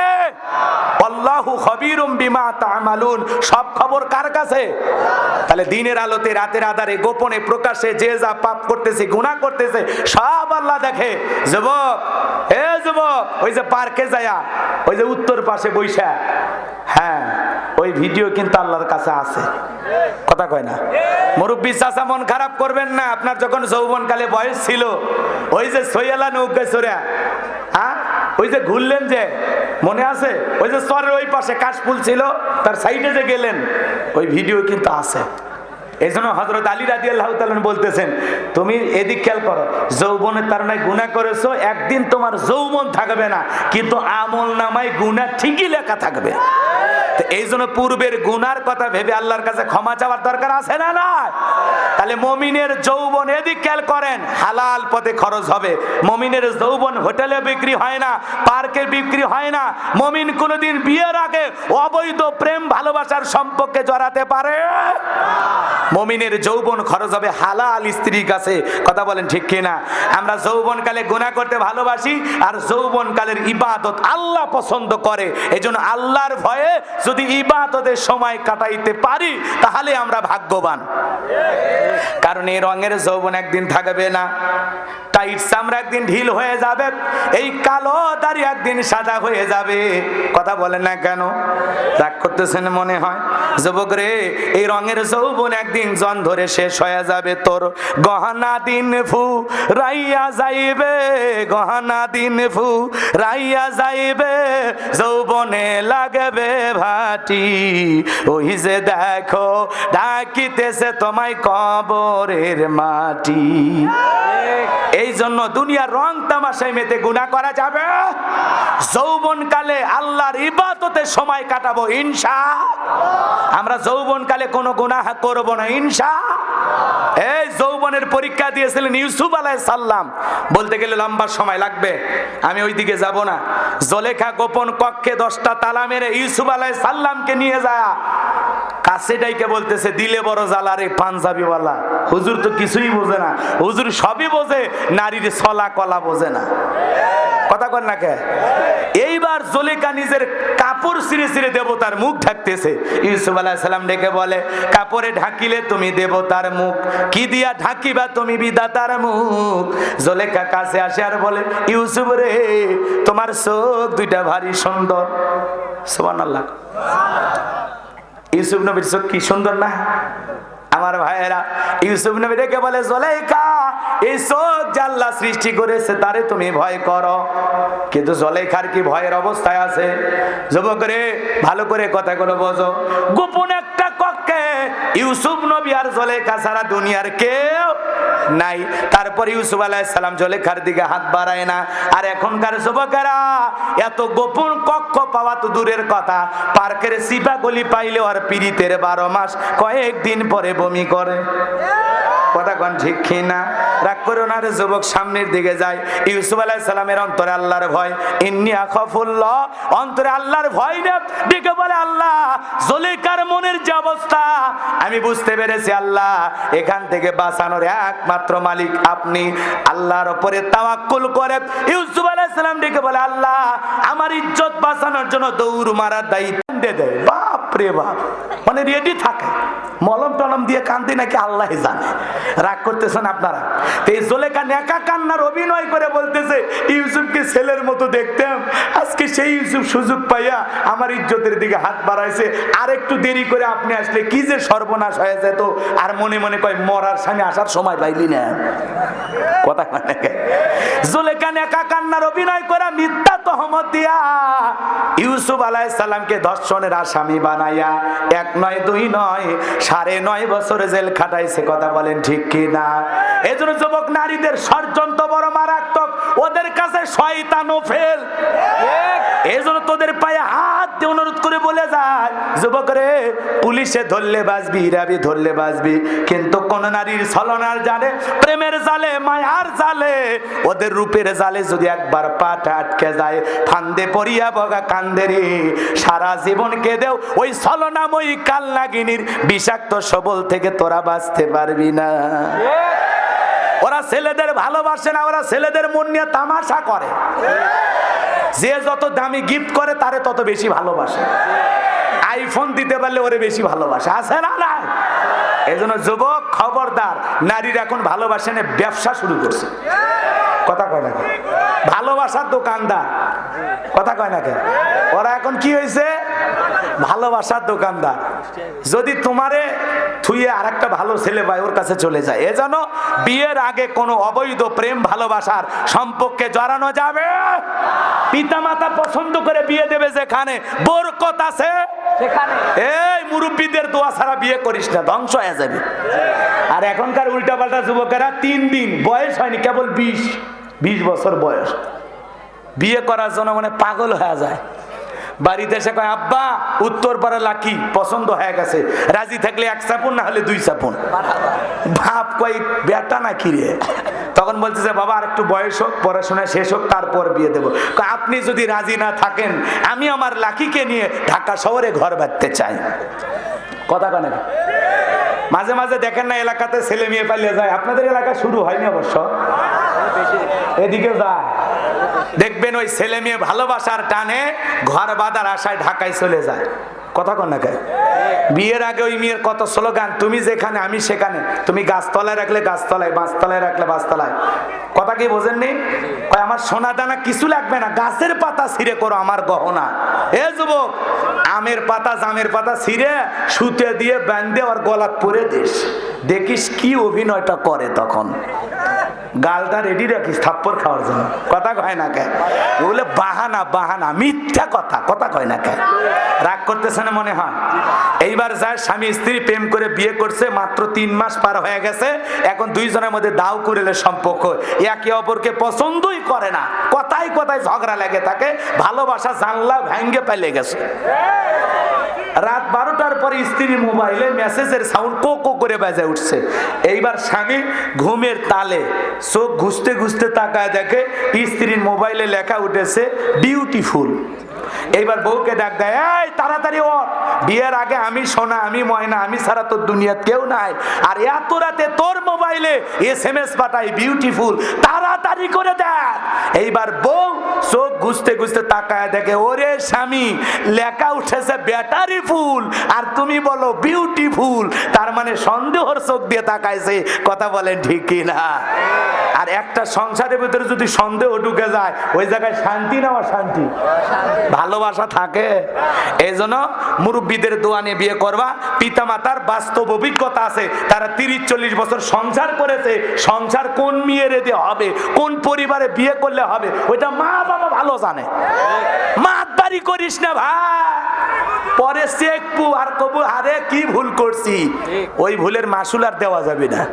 কথাকে বোঝা গেছে? তাহলে পিতা মাতার পছন্দে বিয়ে করবা যুবক, মনে থাকবে তো ইনশাআল্লাহ? এ কোন কোন যুবক পিতা মাতার পছন্দে বিয়ে করবে হাত তুলে দেখাও ইনশাআল্লাহ। চাচা আপনি হাত তুলেন না, চাচা করছে এই বয়সে আর একবার রিস্ক নেই নাকি? আচ্ছা যুবকদের আল্লাহ কবুল করেন, যারা বলেন আমিন। তাহলে যৌবন, এদিক খেয়াল করেন, যৌবন কালে ইবাদত করব কার? যৌবন কালের হিসাব নেবেন কে? আজকে একটা আমেরিকার তরুণী আসছে বাংলাদেশে প্রেমের টানে, হাইরে বাংলাদেশ কোন দিক দিয়ে চ্যাম্পিয়ন যদি না হয়, এরা বিশ্বকাপ মারতে না পারুক, কোনো কিছু না মারুক, বাংলাদেশে এদিক পৃথিবীতে যদি কোনো দেশে প্রেমের প্রতিযোগিতা হইতো যে কোন দেশের মানুষ প্রেমের দিক দিয়ে ফার্স্ট চ্যাম্পিয়ন, আমার মনে হয় বাংলাদেশ 1 নাম্বার হইতো। এই দেশে এমন কোন দেশের মহিলা নাই যা আসতেছে না। মিশরের মহিলা আসে, মালয়েশিয়ার মহিলা আসে, আমেরিকার আসে, ভারতের আসে, নেপালের আসে, ভুটানের আসে, লন্ডনের আসে। কথা কয় না কেন?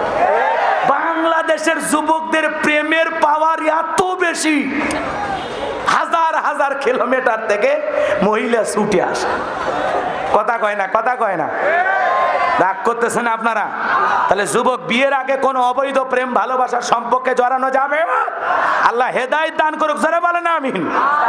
ভাইয়েরা আমার, এজন্য আল্লাহ পাক বলেন ওয়াল্লাযীনা হুম লিফুরুজিহিম হাফিজুন, নিজের যৌবনটাকে হেফাজত করা লাগবে। আল্লাহর ভয়ে পারবো তো ইনশাআল্লাহ। যৌবনকালের হিসাব আল্লাহ নেবেন, এজন্য যৌবনকালে গুনাহ করা যাবে, যৌবনকালে ইবাদত করব বেশি বেশি। একটা বৃদ্ধ মানুষের সিজদা আর একটা যুবকদের সিজদার মধ্যে আকাশ পাতাল ব্যবধান। এই যৌবনকালে আল্লাহর ইবাদতে আমরা সময় কাটাবো ইনশাআল্লাহ। এরপরে আল্লাহ বলেন ওয়াল্লাযীনা হুম লিআমানাতিহিম ওয়া আহাদিহিম রাউন। মুমিন বান্দার 5 নাম্বার গুণাবলী আমানত রক্ষা করা।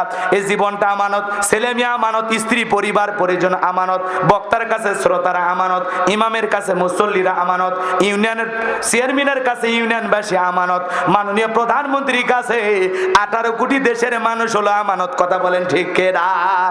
এজন্য আমানত রক্ষা করা। 6 নাম্বার ওয়াদা প্রতিশ্রুতি রক্ষা করা। মুমিন মুখে যা বলে অন্তরে তা বিশ্বাস করে, কাজে তা বাস্তবায়ন করে।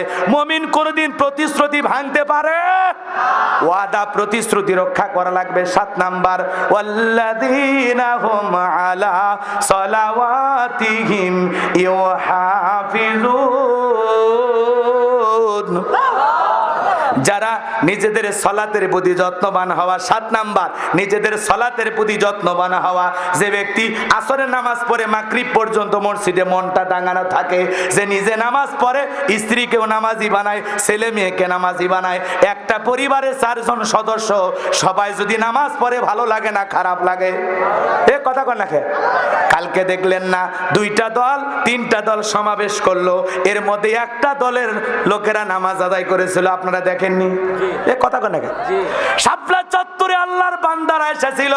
জোহরের নামাজের আজান যখন হয়েছে তখন লিডার ডেকে বলে, নেতৃত্ব যারা দিচ্ছে নেতা ডেকে বলে, জোহরের আজান হয়ে গেছে, সমাবেশ পরে আগে নামাজ আদায় করো। ওই শাপলা চত্বরে রাজপথে দাঁড়ায়া আল্লাহর বান্দারা নামাজ আদায় করলো। বলেন সুবহানাল্লাহ। কোন দলের সমাবেশ শুরু হয় গান দিয়া, আর কোন দলের সমাবেশ শুরু হয় কোরআন দিয়া। বোঝা লাগবে নামাজ আছে, কোরআন আছে, এমন মানুষদের পাশেই থাকতে হবে। কথা কয় না? কথা কয় না? রাগ করতেছেন মনে হয়? যারা নামাজ আদায় করে রাজপথে দাঁড়ায়, এরা হলো দুনিয়ার আসল মানুষ। কথা বলে ঠিক কিনা? আর দেখবেন ওরা গান দিয়ে শুরু করে, শিল্পী ভাড়া করে নিয়ে আসে। কথা কয়? আছে আছে আছে। এজন্য বাজান গো আমার, কোন জায়গায় যদি আল্লাহু আকবার স্লোগান হয়, আর যদি বুঝতে পারেন নামাজ আদায় করে, কোরআন তিলাওয়াত দিয়ে অনুষ্ঠান সূচি শুরু করে, বুঝবেন তারা খাঁটি ইমানদার, এতে কোনো সন্দেহ নাই। কথা বলেন ঠিক কিনা? আল্লাহ আমাদের সবাইকে নামাজি ইমানদার আল্লাহওয়ালা ইসলামী আন্দোলনের কর্মী হিসাবে কবুল করুন। জোরে বলুন আমিন। আরো জোরে বলুন আমিন। তাহলে স্ত্রী ছেলে মেয়ে সবাইকে নামাজি বানাবো তো ইনশাআল্লাহ। ছোট ছোট বাচ্চাদের হাত ধরে মসজিদে নিয়ে যাব তো ইনশাআল্লাহ। পৃথিবীর সফল বাবা তারা নিজের ছেলের হাত ধরে মসজিদে নিয়ে যায় যারা। কথা বলেন ঠিক কিনা? আল্লাহ রাব্বুল আলামিন আমাদের সকলের পরিবারদেরকে নামাজি পরিবার হিসেবে কবুল করুন। জোরে বলুন আমিন। উলাইকা হুমুল ওয়ারিসুন আল্লাযীনা ইয়ারিসুনাল ফিরদাউস হুম ফিহা খালিদুন। আমার আল্লাহ বলেন, এই 7টা গুণাবলী যারা অর্জন করতে পারবে, আমার আল্লাহ তাদেরকে জান্নাতুল ফিরদাউসের উত্তরাধিকারী বানায় দিবে। সেখানে তারা চিরকাল অবস্থান করবে। আল্লাহ কোনোদিন জান্নাত থেকে বের করে দেবেন না। বলুন সুবহানাল্লাহ। এই 7টা গুণাবলী কারা কারা আমল করতে চান দুহাত তুলে দেখান। আল্লাহ আমাদের সবাইকে এই 7টা গুণাবলী আমল করে জান্নাতুল ফিরদাউসের মেহমান হিসেবে কবুল করুন। জোরে বলুন আমিন। ওয়া আখিরি দাওয়ানা আনিল হামদুলিল্লাহি রাব্বিল আলামিন। ভাই দোয়া জি। এখন দিনে মাহফিলের প্যান্ডেল কালেকশন হয়েছে 44,221 টাকা। আল্লাহ কবুল করেন। জোরে বলেন ভাই আলী হাসান ভাই দোয়া। হ্যাঁ দোয়া দোয়া। আচ্ছা সকলে দরুদ ইব্রাহিম পড়েন। আল্লাহুম্মা সাল্লি আলা মুহাম্মাদ ওয়া আলা মুহাম্মাদ কামা সাল্লাইতা আলা ইব্রাহিম ওয়া আলা আলি ইব্রাহিম ইন্নাকা হামিদুম মাজিদ। আল্লাহুম্মা বারিক আলা মুহাম্মাদ ওয়া আলা আলি মুহাম্মাদ কামা বারাকতা আলা ইব্রাহিম ওয়া আলা আলি ইব্রাহিম ইন্নাকা হামিদুম মাজিদ। তুষার গুছানো আল্লাহুম্মা আমিন। রব্বানা যালামনা আনফুসানা ওয়া ইল্লাম তাগফির লানা ওয়া তারহামনা লানাকুনান্না মিনাল খাসিরিন। আল্লাহ কুষ্টিয়া মিরপুরে কারদহচর প্রাইমারি স্কুল মাঠে যুব সমাজ কর্তৃক আয়োজিত 2 দিন ব্যাপী তাফসীরুল কোরআন মাহফিলের প্রথম রজনীতে আমি গুনাহগার তোমার আদরের বান্দা বান্দীদের সঙ্গে নিয়ে হাত তুলে ধরেছি গো আল্লাহ। আজকের মাহফিলের সভাপতি হাজী মোহাম্মদ আলাউদ্দিন দিন বিশ্বাসকে আল্লাহ কবুল করেন, প্রধান অতিথি জনাব আব্দুল হান্নান সাহেবকে আল্লাহ কবুল করেন, হযরত মাওলানা মোহাম্মদ শকির আহমেদ মাদানীকে কবুল করেন, আলহাজ মাওলানা মুফতি আলী হোসেন ফারুকী সাহেব আলোচনা করেছেন। আল্লাহ প্রত্যেকের জবানকে দ্বীনের জন্য কবুল করে নেন রব্বুল আলামিন। আমরা যারা হাত তুলে ধরেছি আমাদের অনেকের মা নাই, বাবা নাই, ইতিম বানায় কবরে চলে গেছে। জনম দুঃখেরই মায়ের কথাকে ভোলা যায়, আদরের বাবার কথাকে ভোলা যায়। যে মা 10 মাস 10 দিন গর্ভে ঠাই দিয়েছে, প্রসবের যাতনা সহ্য করেছে, 2-2.5 বছর বুকের দুধ পান করাইছে, ওই জনম দুঃখিনী মা যাদের কবরে চলে গেছে, আল্লাহ মায়ের কবরে আর সবটুকু পৌঁছায় দাও, কবরগুলো জান্নাতের বাগান বানায় দাও। যাদের বাবা নাই, যে বাবা মাতার ঘাম পেয়ে ফেলে রিক্সা ভ্যান চালায়, বাড়ি ঘরে জায়গা জমি সব দিয়ে কবরে ঘুমায়, ওই বাবার কবরে আর সবটুকু পৌঁছায় দাও, বাবার কবর জান্নাতের বাগান বানায় দাও। রব্বির হামহুমা কামা রব্বায়ানি সগীরা, রব্বির হামহুমা কামা রব্বায়ানি সগীরা। পিতামাতা যাদের বেঁচে আছে আল্লাহ, পিতামাতার খেদমত করে তাদের মুখে হাসি ফোটাইয়া জান্নাত অর্জন করার তৌফিক দিয়া দাও। আত্মীয় স্বজন পাড়া প্রতিবেশী যারা অন্ধকার কবরে চলে গেছে, আল্লাহ তাদের কবরে আর সবটুকু পৌঁছায়া দাও, কবরগুলো জান্নাতের বাগান বানায় দাও। আজকের মাহফিলে নগদে বাকি দেব যত মানুষ টাকা পয়সা দিয়া আল্লাহ, যুবকেরা দান করেছে, বৃদ্ধ বাবাজিরা দান করেছে, পর্দানিশী মা বোনেরা দান করেছে, আল্লাহ আল্লাহ তাআলা সকলের দানগুলো কবুল আর মঞ্জুর করে নাও। দানের বিনিময়ে প্রত্যেকের ক্ষেত খামার ব্যবসা বাণিজ্য বরকত দিয়া টাকার মালিক বানায় দাও রব্বুল আলামিন। আমি গুনাহগার হাত তুলে দোয়া করি আল্লাহ, আল্লাহ তাআলা নফসের তাড়নায় পড়ে দুনিয়ার মহব্বতে পড়ে দিনের আলোতে রাতের আধারে গোপনে প্রকাশ্যে অনেক গুনাহ করেছি গো আল্লাহ। যদি আমাদের গুনাহের দিকে তাকাও, জাহান্নাম ছাড়া কোনো উপায় হবে না।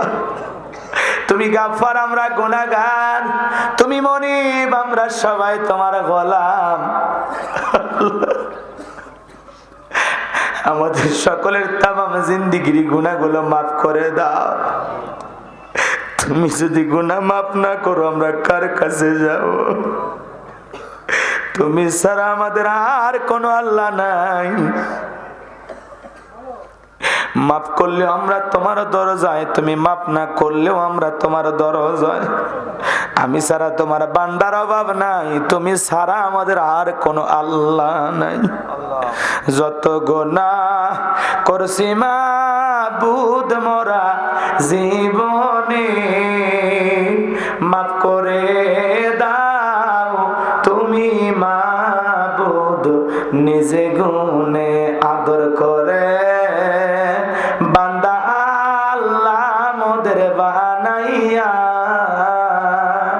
কেমনে দিবা জাহান্নামে ফেলিয়া, এ জীবনে না করিলাম বন্দেগি, গুনাহ করে কাটাইলাম জিন্দেগি।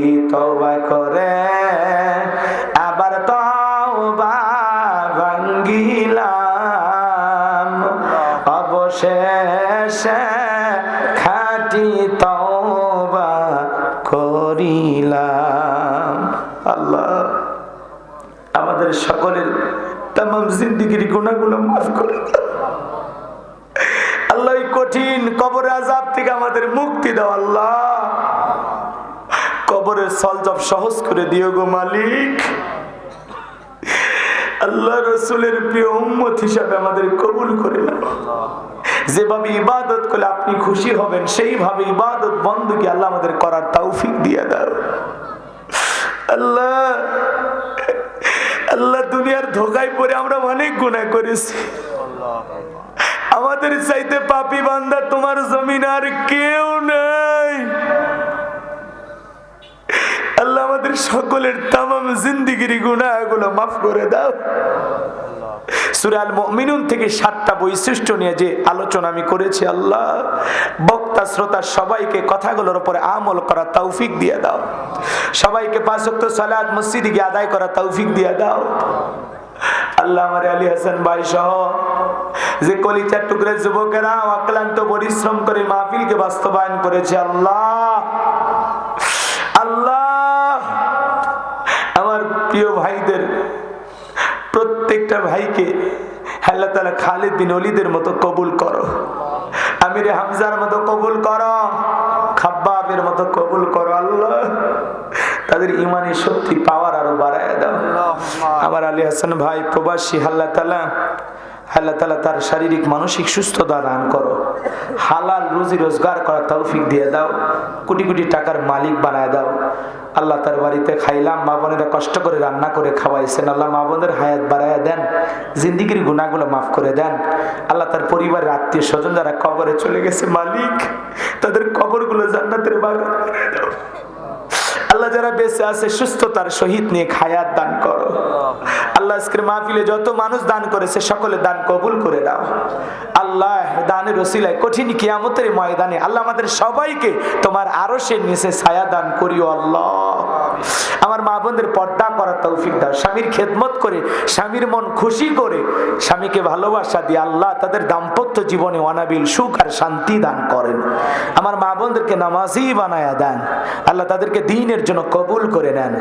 আমার সাদিক ভাইয়ের সন্তানটাকে সুস্থ করে দেন, আব্দুর রহিম ভাইকে কবুল করেন, হারুন ভাইকে কবুল করেন। আল্লাহ যে প্রশাসনের ভাইয়েরা সার্বিক সহযোগিতা করেছেন আল্লাহ কবুল করেন।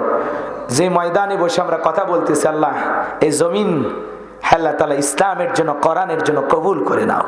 সকল ষড়যন্ত্রের হাত থেকে আমাদের প্রিয় মাতৃভূমি বাংলাদেশকে আল্লাহ হেফাজত করো।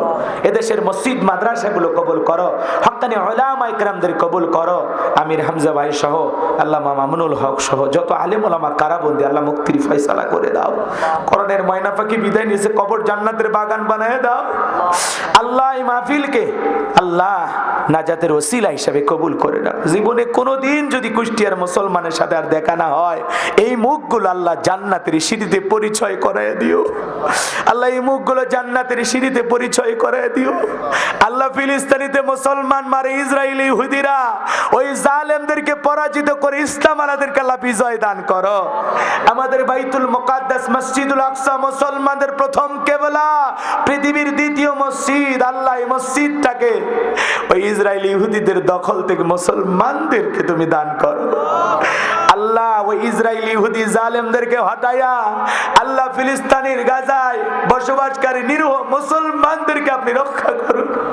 হাজার হাজার শিশু ওই জালেমদের বোমার আঘাতে বিদায় নিয়েছে। আল্লাহ ও আল্লাহ আসমান থেকে সাহায্য পাঠাও। আল্লাহ আল্লাহ আসমান থেকে সাহায্য পাঠাইয়া ফিলিস্তিনের মুসলমানদেরকে আপনি রক্ষা করুন। আল্লাহ আজকের দোয়াকে কবুল করে নাও। আগামী কালকের মাহফিলকে আল্লাহ কবুল করো। যত ওলামা ইকরাম আসবেন, হাফেজ মাওলানা আবরুল হক আসিফ ভাই আসবেন, হযরত মাওলানা হোসেন আহমেদ মাহফুজ ভাই কথা বলবেন, আল্লাহ মুফতি আব্দুল আল ফারুকি সাহেব কথা বলবেন। সকল ওলামা ইকরামদের জবানে এমন কিছু কথা বের করে দেন যা জাতির হেদায়েতের কাজে লাগবে, যা আমাদের আমলের কাজে লাগবে। আল্লাহ আমাদের প্রত্যেকের অন্তরে কোরআনের হেদায়েতের আলো দিয়ে অন্তরগুলোকে আলোকিত করে দাও। আল্লাহ যুবকেরা খাওয়া নাই, না খেয়ে কাজ করতেছে, আল্লাহ স্বেচ্ছাসেবকের দায়িত্ব পালন করতেছে, আল্লাহ যুবকদের হায়াত বাড়ায় দাও, জিন্দেগির গুনাহগুলো মাফ করে দাও। লাইটিং মাইটিং পোস্টার ব্যানার ডেকোরেটরের ভাইরা সহ যারা সার্বিক সহযোগিতা করেছেন আল্লাহ সবাইকে দুনিয়া আখিরাতের উত্তম জাযা দান করো। স্থানীয় নেতৃবৃন্দ যারা সহযোগিতা করেছেন আল্লাহ কবুল করে নেন। আমাদের জীবন একটাবার খানায় কাবাই কবুল করে নিও। আল্লাহ রাসূলের রওজা পাকে দাঁড়িয়ে সালাম দেওয়ার সুযোগ করে দিও গো আল্লাহ। সুবহান রাব্বিকা রাব্বিল ইজ্জাতি আম্মা ইয়াসিফুন, সালামুন আলাল মুরসালিন, আলহামদুলিল্লাহি রাব্বিল আলামিন। মৃত্যু যখন আসবে, মালাকুল মউত যখন সামনে হাজির হয়ে যাবে, ওই সময় বিশ্ব নবীর চাঁদ মুখখানা দেখতে দেখতে আমাদের জবানে জারি করে দিও লা ইলাহা ইল্লা